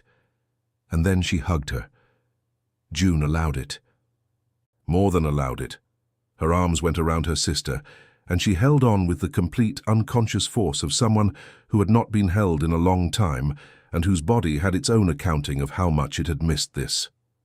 Wade was on the roof of the rebuild, setting the last section of the ridge beam with Ernesto, and he looked down and saw the 2 women in the yard, and looked away and went back to the ridge beam. Ernesto, who was sitting astride the ridge beam, with the equanimity of a man who has sat on higher structures in worse weather, looked at Wade, and then down at the yard, and then back at the ridge beam. "Nice," Ernesto said. "Yes," Wade said. They finished the ridge beam. That evening Wade made dinner, the full version of the dinner he made on specific occasions, not the everyday functional cooking, but the version that involved the beef he kept for when it was warranted, and the dried chilies from the string, and the can of crushed tomatoes, and the specific process that took about 2 hours, and produced something that smelled like an argument for staying wherever you were. Carol sat at the kitchen table, June's kitchen table, Wade's kitchen table, a table that had lately become less certain about whose it was, and she watched him cook with the look of a woman reassessing her prior model of a situation. June's children, she'd started calling them that in her mind, Carol's children, though this was inaccurate and he knew it, some drift of the mind toward a word that fit the feeling rather than the fact, sat on the floor of the living room with Duster, who had received them with the cautious tolerance of a very old cat that has survived a collapsed house, and understands herself to be owed considerable deference. "You built half that house," Carol said to Wade. "With help," he said. "Ernesto and Ray Dobbins," she said. "June told me." "Good men," he said. "How long have you known her?" Carol said. "June." "Since the storm," he said. 7 weeks. Carol looked at the pot on the stove. She looked at the kitchen, at the way it was arranged, at the second coffee mug on the second hook, at the pair of muddy boots by the back door that were not his boots. 7 weeks, she said. "Yes," he said. "You two are—" She paused. "June doesn't talk about—" "We're neighbors," he said. "Working on a rebuild." Carol looked at him. She had June's directness in a different form, where June's directness was contained, deliberate, precisely aimed. Carol's was broader, less concerned with economy, more willing to occupy the space around the point. "You're more than that," she said. He stirred the pot. "Maybe," he said. Carol looked at him for a long moment. "She hasn't—" she started. "After Robert." She closed herself off. I watched it happen. "Every call for 4 years I could hear her." She stopped. "She sounds different now. On the phone the last 3 weeks. She sounds—" She paused. "I don't know the word. Less armored." He said nothing. "Whatever you're doing," Carol said. "Don't stop." He looked at her. "I'm not going anywhere," he said. Carol nodded. She looked at the pot, and then around the kitchen, and then at the window where the dark had settled in, and the mountains were invisible but present. "She needs to hear that," Carol said. "Not just from you knowing it. She needs to hear the words." He looked at the stove. "I know," he said. After dinner, after Carol and the children were settled in the back room, the cot and the camping mat they'd brought from Dallas, and the house had quieted to its night sounds, Wade sat on the porch step in the cold. The night was clear. It was the kind of clear that the desert makes in late November, when there is no moisture in the air and no clouds, and the sky goes all the way back to whatever is behind stars, an infinite recession of darkness and light that made the Milky Way visible as a structural thing, an architecture, the spine of something too large for the mind to hold but available to the eye. He sat on the step and looked at it. He heard the door behind him.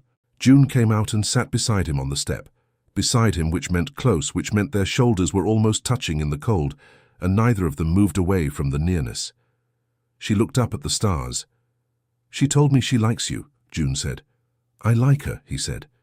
"She doesn't hold back," June said. "No," he said, "she doesn't." He paused. "Neither do you, when it matters." She was quiet for a moment. "I've been thinking," she said, "about what you said. The peace versus completion thing." "I said I was confusing them," he said. "I know," she said. "I've been thinking about whether I've been doing the same thing." She looked at the stars. "I've been saying I need time, and I do, that's true, but I've also been—" She paused. "I've also been using the time as a reason to not decide things, not just about you, about who I am now, what kind of person I want to be." She paused. "The house is being built.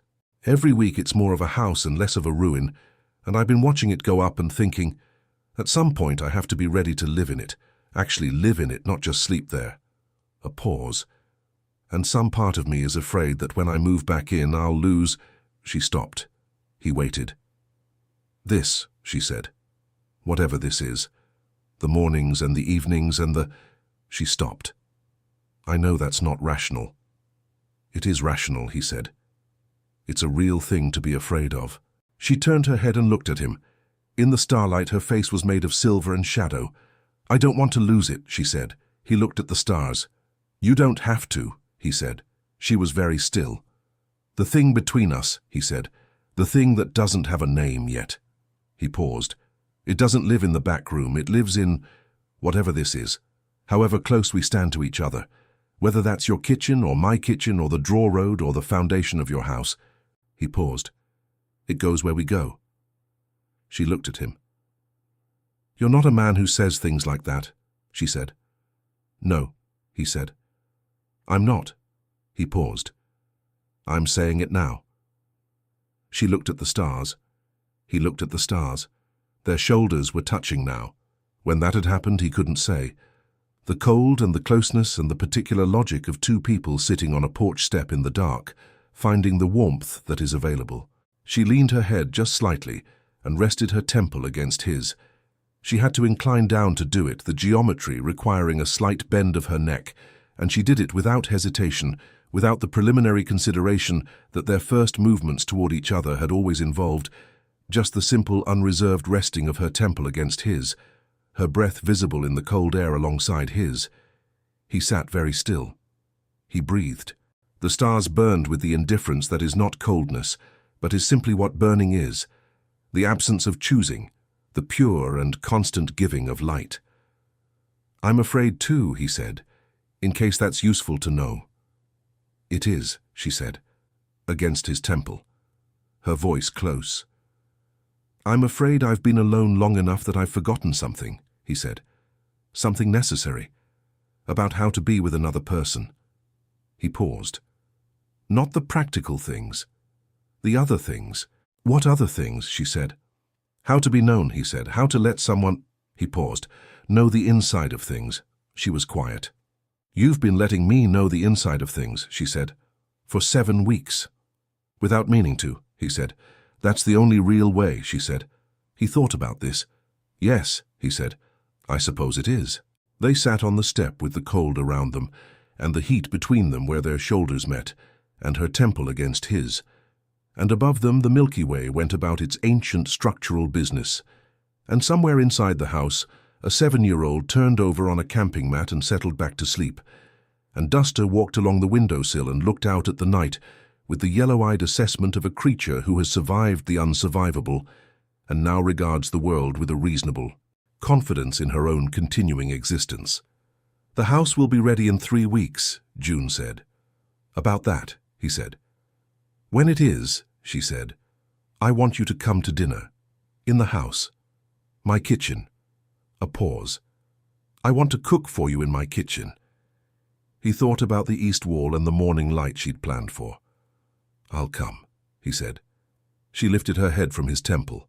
She looked at him in the starlight, with the look that had no defense left in it. Not the reading look anymore, not the assessment, just a woman looking at a man in the cold night outside a house that had held both of them in ways neither had planned. Okay, she said. Okay, he said. She went inside. He sat on the step for a long time after, in the cold that was not unpleasant, in the dark that was full of light, with his hands in his lap and the mountains invisible against the sky, and the sound of the house behind him doing what it always did, which was settle, and which tonight sounded entirely different from every other night in 11 years of listening to it settle, because the weight of it was different. The weight of what it held was different. And a house, like a person, changes when it holds more than it held before. 3 weeks was the number they'd used, and 3 weeks was approximately how long it took, which was not because the number had been precise, but because both of them had oriented toward it, had set something internal to that rhythm. 3 weeks and then the thing that came after. The bank confirmed the amended payment schedule on a Tuesday. The insurance wire transferred on a Wednesday. And on a Friday morning in the second week of December, Wade drove the 1.5 miles south on the draw road, in the thin, cold, brilliant light of a winter morning, and helped June Calloway carry the last of her things from the back room of his house to the house that was, by any reasonable measure, a house again. He carried 3 boxes. She carried 2. Duster travelled in her carrier, expressing moderate displeasure at the journey, until the carrier was set on the floor of the new kitchen and the carrier door opened, and she put one tentative paw on the wood, then another, then walked slowly to the east window and sat in the morning light that came through it in a long, clean stripe of gold. June stood in the kitchen and looked at the light on the cat. She said nothing. Wade said nothing. But they both stayed there for a moment, in the finished kitchen in the morning light with the mountains showing through the east window and the light doing what light does when it finally finds the space that was made for it. December came in cold and final, the way December comes to the high desert, not with the gradual cooling of other places, but with a decision, a line crossed, the land going from autumn to winter between one morning and the next, as if a door had been shut somewhere in the sky. Wade felt the change on the first Monday of the month, standing at the south fence in the early dark with his coffee, the air having that particular bite in it that meant the temperature had dropped below 20 overnight and hadn't come back up yet, the grass along the fence line brittle with frost, each blade holding its thin coat of ice with a delicacy that wouldn't survive the first hour of sun. He stood at the fence and felt the cold on his face and looked south toward the Calloway property and saw the light in the east kitchen window, the window June had insisted on, the window that caught the morning light first, the window that was catching it now, a warm yellow rectangle in the blue dark of the pre-dawn. She'd been in the house for 4 days. He'd seen her twice, once when he'd driven over to check on the last of the interior work, a section of baseboard that Caesar hadn't finished before the job was declared complete, and once when she'd come north on the draw road in Ray's borrowed truck to return the camping cot that had been in his back room, the cot folded and strapped in the truck bed, arriving at his door with it and a jar of the salsa verde she'd made from the last of the canned tomatillos he'd had in the back cabinet, which she'd made in her new kitchen and brought without announcement. She'd handed him the salsa verde and said, "The cot's in the truck." He'd said, "Thank you." She'd said, "The baseboard in the bedroom is good. Caesar did good work." He'd said, "I'll tell him." Then she'd stood at his door for a moment in the cold, the truck running behind her, and she'd looked at him with the look that had no defense left in it, and he'd looked back, and the moment had been exactly as long as it needed to be, and not a second longer, and then she'd said, "Come to dinner Saturday," and he'd said, "Yes," and she'd nodded and gone back to the truck. That had been Wednesday. Saturday was 3 days away. He didn't examine the fact that he'd been counting. He just noted it the way he noted the temperature and the frost and the light in the east kitchen window of a house he'd helped build with his hands, as information, available, requiring no particular response beyond acknowledgement. He finished his coffee and went in and started the day. The day had its own requirements, as every day did, the herd, the fences, the maintenance of a working property that did not pause its demands because something had shifted in the internal weather of the man responsible for it. He was out with Grady by 7, checking the south pasture where he'd moved the herd for the winter grass that still held some nutrition in its dried stalks, counting heads with the automatic eye of 20 years of counting, finding all 23 and finding the new calf that had arrived 3 days prior, a red heifer that was standing close to her mother in the cold with the slightly offended look of an animal that had arrived in the world during a temperature drop and considered this a poor arrangement. He did the repair on the north fence post that had been on his list for 2 weeks, a task that took an hour in the cold, the post hole digger fighting the frozen top layer of caliche before reaching the softer soil below, his breath coming in long plumes, his hands inside the thick leather gloves working by feel more than sight in the low winter light.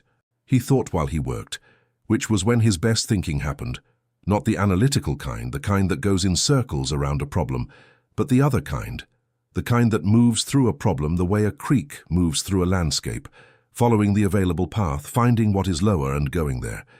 He was thinking about Saturday, not the anxiety kind of thinking. He was too old for that, or he had been alone long enough that the particular vulnerability of anticipation had been replaced by something calmer, something that recognized anticipation as a form of attention and attention as a form of caring, and caring as something to be regarded without embarrassment.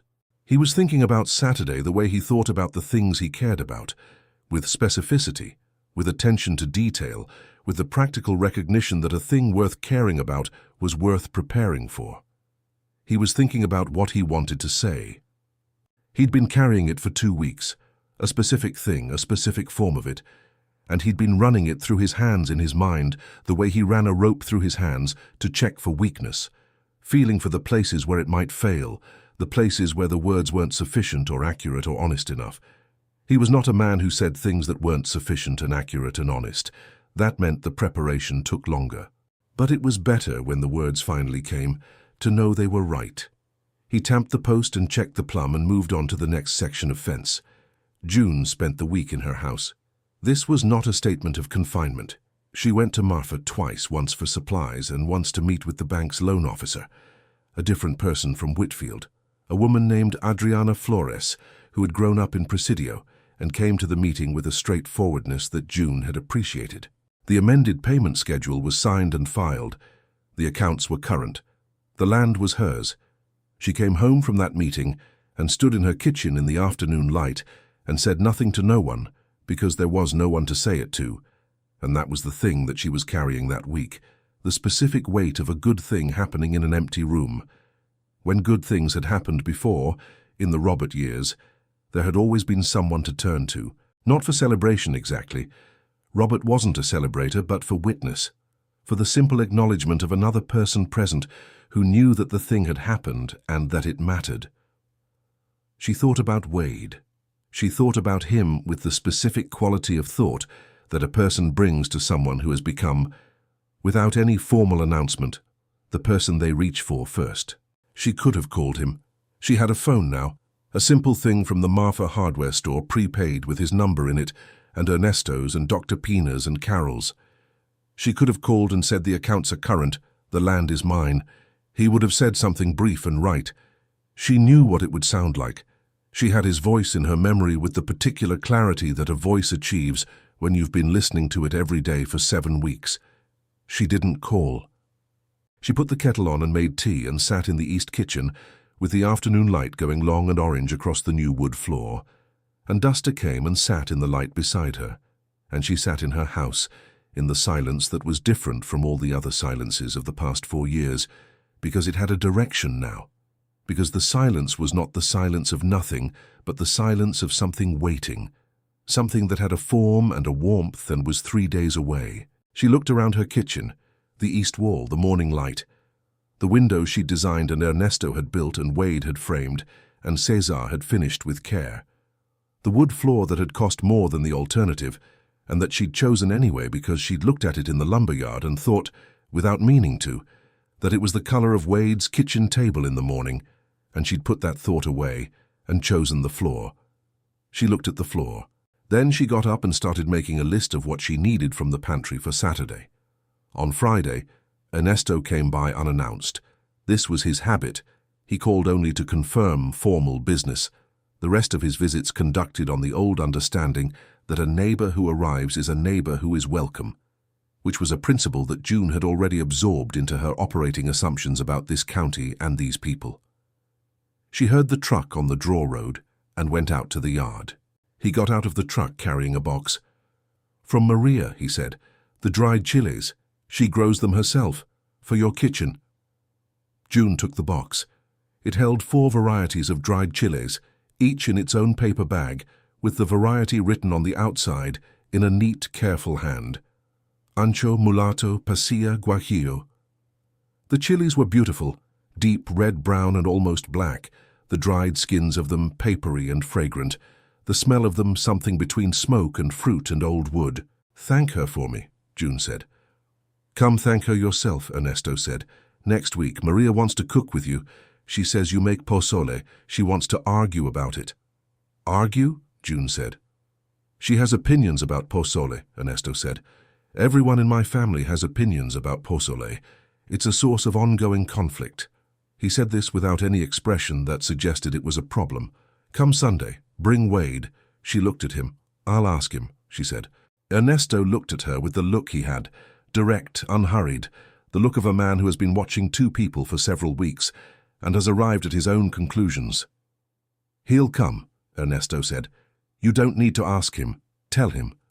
She looked at Ernesto. "You know him better than I do," she said. "Yes," Ernesto said, "but you know him better than you think." He got back in his truck. "Sunday noon. Don't bring anything. Maria has strong feelings about guests bringing food to her kitchen." He drove away. June stood in the yard with the box of chilies and looked at the draw road where his dust was settling and thought about what Ernesto had said. "You know him better than you think." She turned it over. She considered it the way she considered things that arrived from outside her own thinking. not accepting it immediately, not dismissing it, just holding it in the light to see what it was made of. She thought she probably did. She went inside and put the chilies in the cabinet above the stove. He came to dinner on Saturday at 6. He knocked, which was something he'd done at his own door for 7 weeks without knocking, which she registered and which he registered her registering, and she opened the door, and for a moment they both stood on opposite sides of the threshold, with the cold evening air coming in past him and the warm smell of the kitchen coming out past her, and neither of them moving. "Come in," she said. He came in. He stood in her kitchen. It was his work and his hands and his weeks of effort, and also entirely hers. The chilies on the string from the ceiling beam, a different string from his, the same idea in a different kitchen. The cast-iron Dutch oven on the stove, the one that had been pulled unharmed from the mud. The framed photograph on the shelf, the one she'd wiped clean with her sleeve in the debris field, and put in the canvas bag without showing him, and which he could see now was a black and white photograph of 2 people standing in front of an unfinished house, the house not yet roofed, the framing visible above their heads, the 2 of them squinting slightly in what must have been a summer sun, a young June, and a man who must have been Robert Calloway, both of them with the look of people who are in the middle of building something they believe in. He looked at the photograph and then looked away. "Sit down," she said. "It's almost ready."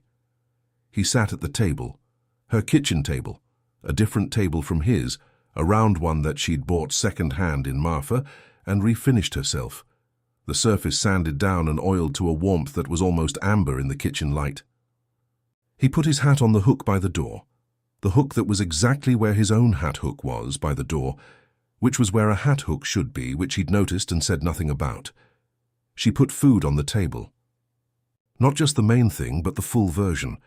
The braised beef with the dried chilies, the ones Maria Vega had sent, and the rice and the pickled onions, and the warm tortillas from the commel, which she'd been making every day in her new kitchen since she'd moved in, the skill of it coming back from 20 years of practice after a 4-year hiatus that she'd barely noticed until she started again and felt how right it was to do it, how the hands remembered even when the mind had forgotten it, was missing.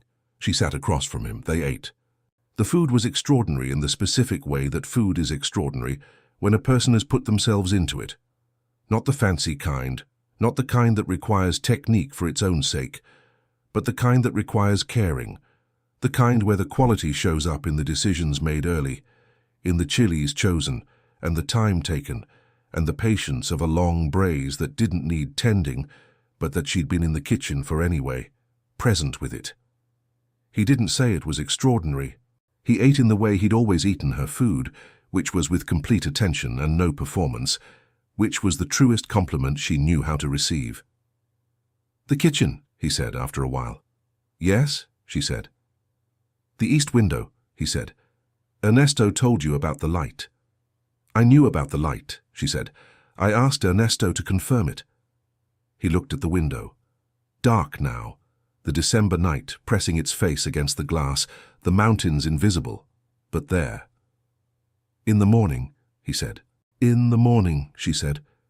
"Yes." They ate. "Ernesto says come to Sunday lunch," she said.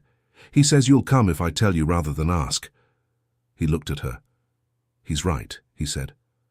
"I know," she said. "Sunday, then," he said. She nodded. The meal took a long time and neither of them hurried it.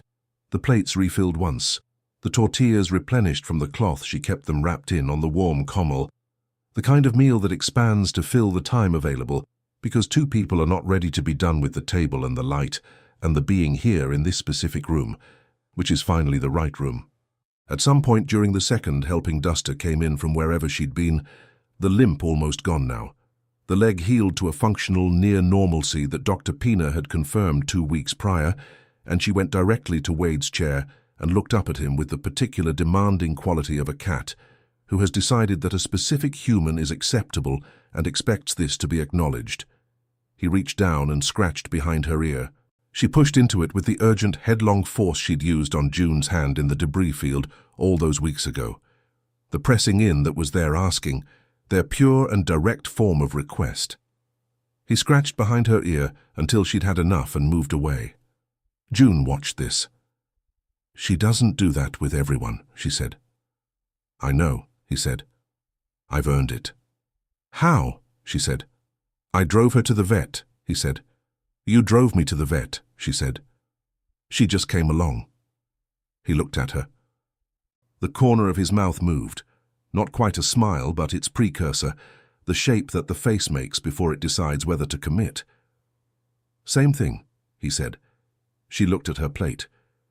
She was doing the thing with her mouth where she was not smiling, but was clearly deciding not to smile, which was a decision that required visible effort.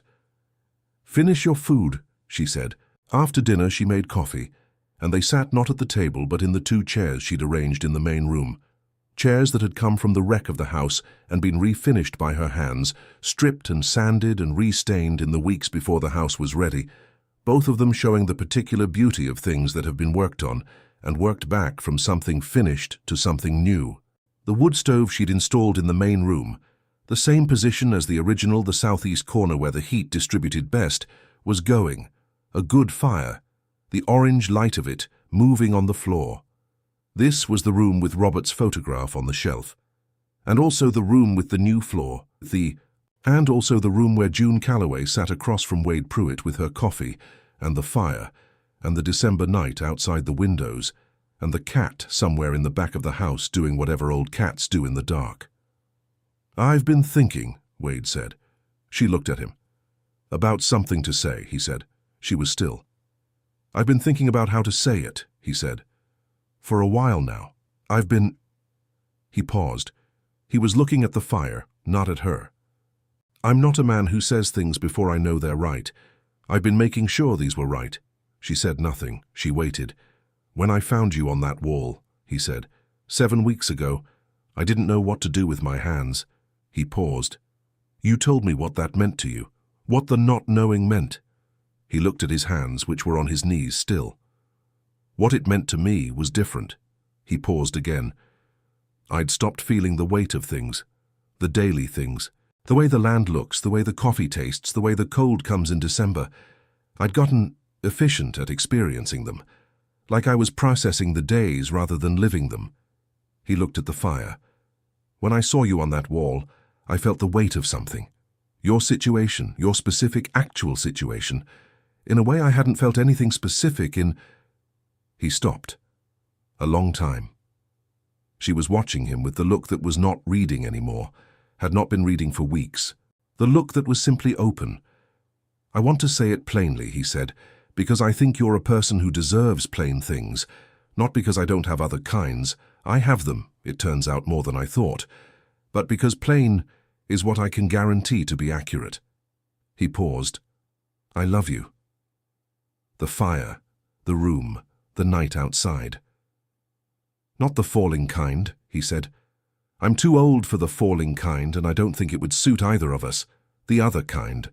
The kind that builds." He paused. "The kind I've been building for 7 weeks without meaning to, and which I would like, with your permission, to keep building. Deliberately now, with full attention." He paused. "That's what I wanted to say." He looked at her then. She was looking at him. Her coffee mug was in both hands, and she was looking at him with the full, undefended, completely open look of a woman who has put down every armor she owns, not because the world is safe, but because this specific moment with this specific person is worth the risk of being seen. She set the mug on the side table. "I'm afraid," she said. "I know," he said. "I'm afraid too. I'm afraid of needing someone again and—" She stopped. "And losing them, or driving them away, or being too much or not enough, or—" She paused. "I'm afraid of all the specific ways that loving someone creates the possibility of catastrophic loss." "Yes," he said. "I'm also—" She stopped. She looked at the fire. She looked back at him. "I'm also the woman who decided to rebuild the house," she said, "who chose the east window and the new floor and the kitchen layout that's different from Robert's. Not because I don't love what was, but because what was is finished and what is now—" She paused. "What is now is this." He waited. "I love you too," she said. "In the same kind, the building kind." She paused. I've been building it too, since before I was willing to call it that. Another pause. Probably since that first morning in your kitchen when you made eggs and stood at the counter to eat them like you'd been doing it alone so long, you forgot there was another option. He looked at her. You watched me eat eggs, he said. You eat eggs standing at a counter, she said. It's notable. It's efficient, he said. It's lonely, she said, gently, without accusation. He held her gaze. Yes, he said. It was. The fire settled, a new configuration, the light shifting. Outside, the December wind came along the south wall of the new house and found no gaps in it, found only solid framing and insulation, and new wood fitted well, and went on without getting in. He stood up. She looked up at him.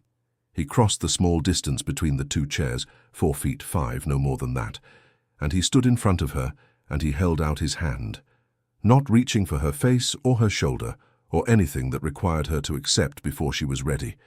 Just his hand held out, available, the small rough hand of a man who worked with his hands and knew their use and was offering their use now in the simplest possible form. She looked at his hand. Then she took it, both of hers around it the way she'd held the coffee mug wrapped around it, warm. He sat on the edge of the chair beside hers. The chairs were close enough that this was possible, that he could sit on the arm of her chair, which was where he was, beside her rather than across from her, with her hands around his. They sat like that. The fire, the room, the December night. The house that was built and sound and finished, where it needed to be finished, and open where it needed to be open. I have conditions, she said after a while. He looked at her, not alarmed, listening. You eat at the table, she said, not at the counter, when there's a table and someone to sit with. He thought about this. All right, he said. And you fix the garden fence, she said. I was going to fix it, he said. This year, she said. It's December, he said. Spring, she said. Spring, he said. She nodded. And the drainage channels, she said. I'll show you before the spring planting. You said that 2 months ago, he said. I was right 2 months ago, she said. You were right 2 months ago, he said. She was quiet for a moment. Carol wants to come back in the spring, she said. With the kids. Good, he said. She'll want to get to know you better, she said. She'll ask questions. She'll ask too many questions. She doesn't know how to stop. I can answer questions, he said. You're a man of very few words, she said. I can answer her questions, he said. I'll just need more than my usual number of words. She looked at him. The full smile, the real one, the one that changed everything about her face. That's the funniest thing you've said in 7 weeks, she said. I have a limited supply, he said. I was saving it, she laughed. Not a polite laugh, not a social laugh. A real one, brief and genuine. The laugh of a person who hasn't laughed enough in 4 years and whose body is remembering what it feels like. He looked at her laughing and felt the weight of it, the specific, actual, irreplaceable weight of this specific woman's laughter, in this specific room on this specific December night. And he held it the way he'd learned to hold the things that mattered, the good things, the ones that had been rare enough that he knew better than to let them pass without full attention. They went to Ernesto's on Sunday. Maria Vega was a small, precise woman of 68, with silver hair and opinions about posole that were, as Ernesto had promised, strong and clearly held, and immediately expressed the moment June set foot in her kitchen. The argument, which was conducted in English and Spanish in approximately equal measure, sometimes mid-sentence, covered hominy preparation, chili selection, garnish philosophy, and the critical question of whether the pork should be added at the beginning or the end. June held her own with the relaxed confidence of a woman who knows what she believes and is not threatened by someone else believing differently. Maria watched June defend her method, and then said to Ernesto in Spanish that she clearly knew both guests understood, "She knows what she's doing." "I told you," Ernesto said. "You tell me everything," Maria said. "You are not always right." "I was right about this," Ernesto said. "You were right about this," Maria said. She turned back to the stove. "You can make it your way," she said to June. "Next time I'll show you my way and you can tell me which is better." "Yours will be better," June said. Of course, Maria said, but you should know the difference yourself. Wade sat at the kitchen table with Ernesto and the dog, who was in its same position under the table, with its same quality of profound, settled acceptance, and he watched the two women at the stove and listened to the conversation that moved between English and Spanish and recipe and argument and laughter. Maria laughed easily, a quick, bright sound that Ernesto listened to with the unguarded pleasure of a man who has been listening to a sound for 41 years and has not stopped noticing it. And he felt, sitting in Ernesto's kitchen, something that he recognized after a moment as belonging. Not the belonging of a man returning to a place he's always known. The other kind. The kind that arrives unexpectedly in a kitchen in the high desert in December, at a table with an old man and an old dog, and the sounds of two women arguing about posole on the stove, and says, "Here. This is the shape of it." Ernesto looked at him. "You look different," Ernesto said. "Different how?" Wade said. Ernesto considered this with the deliberate honesty that was his primary mode. "Less like a man counting his remaining days," Ernesto said. "More like a man who has stopped counting." Wade looked at the stove. "That's very specific," he said. "I'm a specific person," Ernesto said. They ate the posole, June's version because it was further along, and because Maria had been persuaded by the argument and wanted to see the result. And it was excellent, deeply flavored, the guajillo chiles from Maria's own garden, giving it a particular warmth that was different from the version June had made in Wade's kitchen. Ernesto said it was good. Maria said it was good, but could use more of the mulatto, which June agreed with immediately, and Ernesto disagreed with for reasons he couldn't entirely articulate, which became the afternoon's second argument. The afternoon was long. After the meal, they sat outside in the thin winter sun, the four of them on the low adobe wall that ran along the south side of Ernesto's house, protected from the north wind, the sun's warmth minimal but present, the mountains to the southwest going through their daily color changes, from gray-blue to brown to the particular dusty rose of late afternoon. Ernesto talked about his work in the county over the decades, houses and barns and a church and a schoolhouse addition, and the time he'd built a bridge over the draw on the Haynes property that everyone said would fail in a flood, and that had survived 3 significant floods and was still there, which he mentioned with the quiet satisfaction of a man whose work outlasted the doubt about it. June asked questions with the attention she brought to learning, genuinely curious, retaining the information, following threads. She asked Ernesto about the original Callaway house construction, which he remembered, having been a young man working for the crew that had poured the foundation in 1987.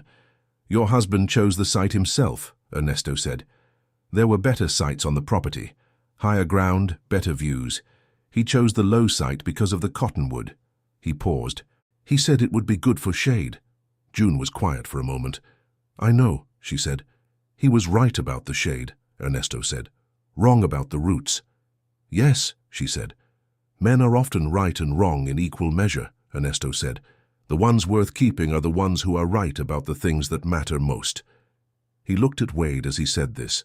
Wade looked at the mountains. Maria put her hand over Ernesto's on the wall between them, briefly, the unconscious gesture of 41 years. Wade felt June's arm against his on the wall.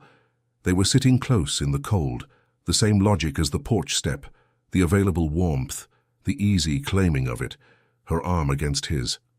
His hand, after a moment, over hers on the adobe wall briefly, and then her hand turning under his, and their fingers locking together with the simple, practiced ease of people who have been reaching for each other's hands their whole lives and have finally reached the right one. They stayed until the light went low and amber and then purple on the mountains, and Ernesto lit the lamp on the wall, and Maria brought coffee, and the dog moved from under the table to the warm patch of earth below the lamp, and no one suggested leaving until the cold made it necessary, and even then the leaving was slow. The coats found, the thanks exchanged, Maria pressing a paper bag of dried mulatto chiles on June with an instruction about their use that continued until they were at the truck. They drove home in the dark on the county road, the truck headlights cutting through the absolute blackness of a December night in the high desert, the stars thick above them, the mountains invisible black shapes against a sky full of light. He knew Robert. June said after a while. Ernesto knew everyone who's built anything in this county for 40 years, Wade said. He remembered which site Robert chose, she said. And why? People remember things like that, he said. Out here, there's not so much that happens that you forget the things that do. She was quiet. I like that, she said. I've been thinking about Dallas, about how many things happen there, how everything dilutes everything else. She paused. Here the things that happen stay solid. Yes, he said. They do. They turned onto the draw road. The corrugations took the truck in their familiar rhythm, the headlights bouncing on the caliche. The Calloway property came first. Her property, her house. The east kitchen window dark because she'd left before dark, but the motion sensor light on the porch coming on as they passed. He pulled into her yard. She didn't get out immediately. She sat with her hands in her lap and looked at her house, the finished house, the new roof, the east window, the south wall, still bearing the small shelter Robert had built for Duster 20 years ago, unpainted and weathered, the only thing of the original structure that had survived the storm entirely intact. Funny, she said. The one thing he built himself, not the contractors, he built that himself. She looked at it. Cedar. He said cedar lasts. A pause. It lasted. Wade looked at the shelter. A small, simple thing, 4 walls and a low roof, a doorway without a door, the cedar silver-grey with age and weather. It did, he said. She looked at the house. She looked at the shelter. She looked at the mountains that were darkness against darkness. I want you to know something, she said. He waited. I'm not comparing, she said. You and Robert. I'm not. There's no competition in my heart for those two things. What was with him? And what is... She paused. What is becoming with you? They're not in the same category. They're not even in the same chapter. She paused. They're in the same life. Mine. Both real, both fully real. She looked at him. I want you to know you're not a replacement or a consolation. You're the thing that came next. The true next thing. He looked at her. I know, he said. You do, she said. I've never felt like I was competing with a dead man, he said. I felt like I was getting to know a woman who loved someone well and buried him and kept going. That's not something to compete with. He paused. That's something to respect. She looked at him for a long moment. Then she leaned across the bench seat and she kissed him. Not a tentative kiss, not a questioning kiss. A kiss that had been thought about and decided upon and was now being executed with the same directness that she brought to everything that mattered to her. Her hand on the side of his face, the cold of the outside still in her skin, and the warmth underneath it, the kiss brief and specific and fully intentional. She pulled back. He sat very still. He breathed. Okay, she said. Okay, he said. She got out of the truck.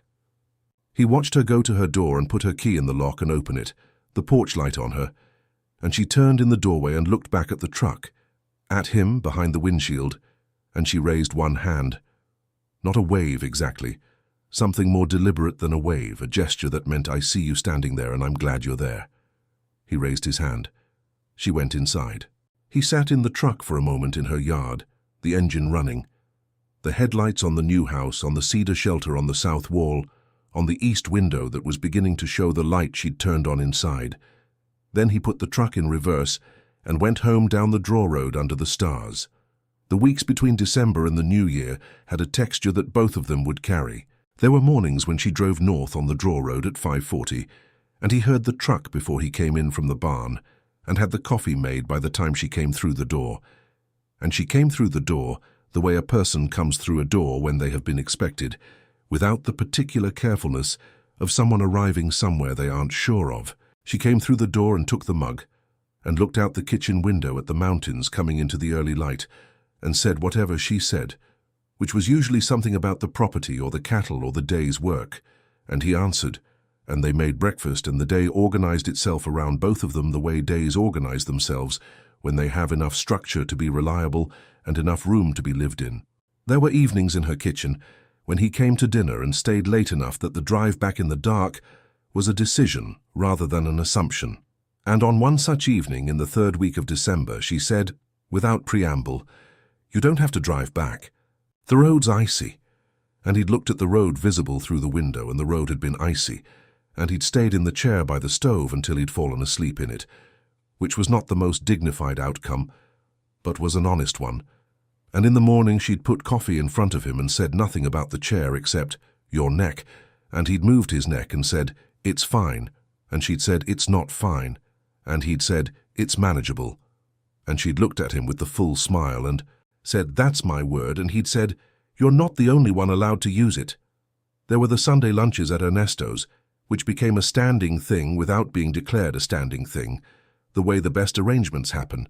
2 visits becoming 3, 3 becoming expected, the expectation becoming the structure of the week, Sunday meaning Ernesto and Maria and the dog, and the argument about something on the stove and the wall in the afternoon sun.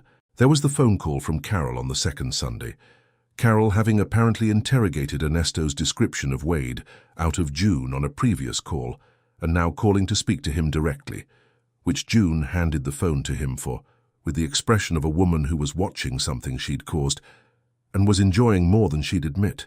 Carol asked Wade approximately 14 questions in 8 minutes, which was the most words Wade had spoken consecutively in recent memory, and at the end of it, Carol said, "Okay," in the tone of a verdict, and when Wade handed the phone back to June, June said, "Well?"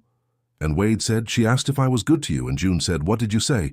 And Wade said, "I said I was trying to be." And June said, "That's the right answer." And Wade said, "I know." There was Christmas. They spent it with Ernesto and Maria and Caesar's wife, and their 2 small children, and Ray Dobbins and his wife Charlene and Travis, who arrived with a girl from Marfa that he introduced as a friend with a shyness that fooled no one.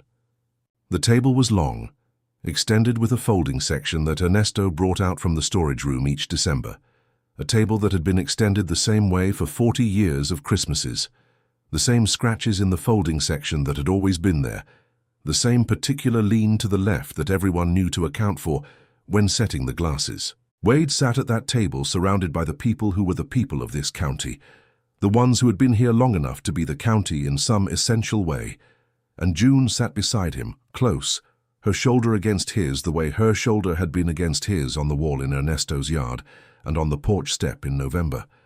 And Maria put food on the table with the authority of a woman who has been feeding people for 40 years and knows the power of it, and Ernesto said something in Spanish. That was a blessing or a toast or both, and everyone raised their glasses. Wade raised his glass. He looked at June. She was looking at him. In 46 years of Christmases, he could count on one hand the ones that had felt like this, like the arrival of something, like the confirmation of something. He thought of the Christmases alone in his kitchen with the agricultural catalogue and the card from his cousin. He thought of the boy in Alpine who had been exactly this height at 12 and had not grown after, who had learned the arithmetic of that fact over years of being regarded and dismissed and underestimated, who had taken himself far enough away from all of it to build a life that didn't require anyone else's estimation of his dimensions. He thought of June on the fallen wall with her arms around her knees in the mud, and the 3 steps he'd crossed to stand in front of her, and the not knowing what to do with his hands. He thought of everything that had been built since then, not just the house. He raised his glass. "Merry Christmas," he said to the table, to June, to the particular December in the life of a man who had stopped counting his remaining days and started living them. January brought the cold in full. The desert in January was a different landscape from the desert in any other month, stripped and essential, all the incidental things gone, the grasses brown and flat, the mountains standing with a grey-blue clarity that had nothing soft in it. The sky was low some days and limitless others, alternating with the season's characteristic indecision between winter and almost spring. The Chinati Mountains, visible on clear days with a sharpness that made them look close enough to touch, retreated behind the grey clouds on other days entirely, as if they'd taken themselves somewhere else and would come back when they were ready. On one such grey January morning, Wade was in the vegetable garden. He had the post-hole digger and the new cedar posts he'd bought in Marfa, and the level and the stakes, and he was breaking the caliche layer. He'd done the drainage channels first, 2 mornings ago, following June's instructions with the same precision he brought to any technical task. The channels dug at the right angle, the right depth, filled with the gravel she'd specified, covered with the filter cloth before the soil went back. She'd supervised from the fence, her coffee in hand, offering corrections in the tone of a person who knows what they're talking about and knows it without needing to perform the knowing. He was working through the post holes for the new fence, the one he'd been meaning to fix for 4 years. The one he was fixing now in January, because it was the right time for the work and because he'd been given a deadline by a person whose deadlines he respected. When he heard the truck on the draw road, he stopped digging and looked. It was June's truck. She pulled into the yard and got out carrying something, a small bundle wrapped in cloth, which he knew from experience was probably food of some kind, because June's method of arriving at his property always involved food, which was something he'd noticed and stored alongside all the other things he'd noticed and stored, the accumulating evidence of who she was. She came to the garden fence and looked at the work. She looked at the drainage channels, covered now, the soil above them settled. She looked at the 4 completed fence posts, plumbed and set and braced. She looked at the post holes in progress. She looked at him. He was standing in the garden with the post hole digger, his jacket dark with the effort, his hat at the angle it always arrived at after an hour of work, which was slightly farther back than he started it, a habit of his that she had identified within the first week. She didn't say anything about the fence or the channels. She said, "Come inside when you're done, I brought something." He said, "Give me 20 minutes. She went inside. He finished the post holes. He set the last 2 posts and braced them and checked the plumb on all 6 and found them good and stood back and looked at the fence line, straight, level, properly gapped. The kind of fence that would last 20 years if the cedar held, which it would, because cedar lasts, which was something a dead man had known and been right about. He put the tools away and washed his hands at the outdoor tap and went inside. She was at the kitchen table. The bundle was open. It was bread, the sourdough she'd started 3 weeks ago from the starter she'd brought from Ernesto's, a round loaf with a dark, cracked crust that filled the kitchen with a smell that was the smell of something alive and tended and patient, the smell of bread that has been made by someone who understands the waiting. She had a knife and butter out. She was slicing the bread. He sat at the table. She put a slice in front of him with butter, and he ate it without ceremony, which was what it required, which was all it required, a piece of bread and the morning and the cold outside and the kitchen warm, and the woman who had made the bread sitting across from him watching him eat it. "The fence looks good," she said. "It's good work," he said. "You should have done it 4 years ago," she said. "I know," he said. "What changed?" she said. He looked at her. She looked back at him. "I had a reason," he said. She looked at the bread. She was doing the thing where she was not smiling, but was deciding not to smile, and the deciding was taking effort. "The drainage channels are right," she said. "You measured correctly." "You gave correct instructions," he said. "I give correct instructions," she said. "That's different from following them correctly." "I followed them correctly," he said. "You did," she said. "I know." They ate bread. Outside, the January morning was grey and still, the mountains hidden today, the sky a single flat colour from horizon to horizon. Inside the kitchen was the bread and the coffee, and the 2 of them at the table, which was the table he'd eaten at alone for 11 years, and which no longer felt like a table for one person. "Carol called," June said. "I know," he said. "She called me too." June looked at him. "She called you?" "Tuesday," he said. "She had more questions." "She has unlimited questions," June said. "What did she ask?" "She asked what my intentions were," he said. June was very still. "She used that word," June said. "Intentions?" "She said she was being old-fashioned," he said. "She said she reserved the right to be old-fashioned about her sister." June looked at the bread. "What did you tell her?" she said. He looked at his coffee. He turned the mug in his hands, a slight rotation, a habit of his when he was arriving at something. "I told her," he said, "that my intention was to be with you for as long as you'd have me, and that I was hoping that was a long time." She looked up. He looked at her. "I told her I knew what I was asking," he said. "The land and the distance and the kind of life this is. I told her I wasn't asking her sister to be someone different or to want something different. I was asking her to let me be next to what she already is. He paused. And that I thought I was built for it, for being next to it. She was looking at him with the fully open look, no defense, no reading, just her. Just the full and unguarded face of a woman hearing something she'd been waiting to hear since before she knew she was waiting. "What did Carol say?" she said. "She said okay," he said, and then she cried again. The corner of June's mouth moved, then the real smile, the full one, the one that changed everything. "She always cries," June said. "I know," he said. "You told me." She looked at him. "Wade," she said. "Yes," he said. "Ask me," she said. He looked at her. "Not with a ring," she said. I don't need the ring. I don't need the ceremony." She paused. "I just need you to ask, so I can answer." He set down his coffee mug. He looked at her across the table in the January morning in the kitchen, with the bread she'd made, and the drainage channels in the garden, and the new fence posts, and the mountains hidden behind the grey sky, and the cat, somewhere in the back of the house, and the draw road between their two properties and the 46 years, and the 40 years and everything that had been carried to this table. "June Calloway," he said, "will you let me be next to you, for as long as you'll have me?" She looked at him. "For as long as you'll stay," she said. "I'll stay," he said. "Then yes," she said. "Yes." She reached across the table the way she'd reached across his kitchen table in November, but fully this time, both hands, his hands in both of hers, and she held them and looked at him, and neither of them said anything else, because the bread was there and the coffee was there, and the grey January morning was there, and the mountains were behind the clouds and would come back when they were ready, and the house to the south was sound, and the fence was done, and the drainage channels were right. And the cat was alive and old, and had survived the unsurvivable, and the kitchen had morning light in it when morning came. And in 46 years of solitary life, on 1.5 miles of draw road in Presidio County, Texas, a man who had stopped knowing what to do with his hands had finally found somewhere to put them.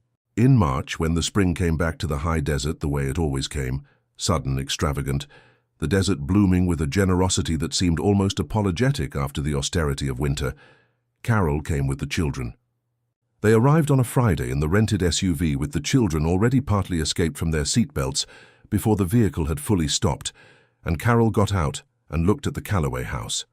Finished, painted, the new roof clean against the sky, the cedar shelter on the south wall weathered and old and still standing, and she said, "Oh, June," and June said, "I know." And Carol said, "You rebuilt it," and June said, "We did."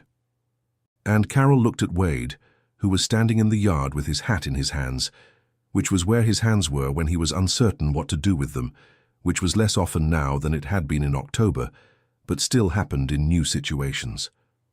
Carol crossed the yard and she hugged him. He stood very still. Then he put his arms around her because she was June's sister, and June's sister deserved to be hugged back. Carol pulled back and looked at him. "You're shorter than I expected," she said. "Carol," June said. "What?" Carol said. "He is. Is that rude?" "I mean it as a fact." "It's a fact," Wade said. "The world isn't built for you," Carol said. "Is it? Honestly?" "No," he said. "It's not."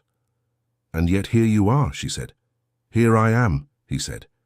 She looked at him for a moment with the full attention look that was the family trait that he'd seen in June first and now recognized in its wider aperture version in Carol. "Yes," Carol said.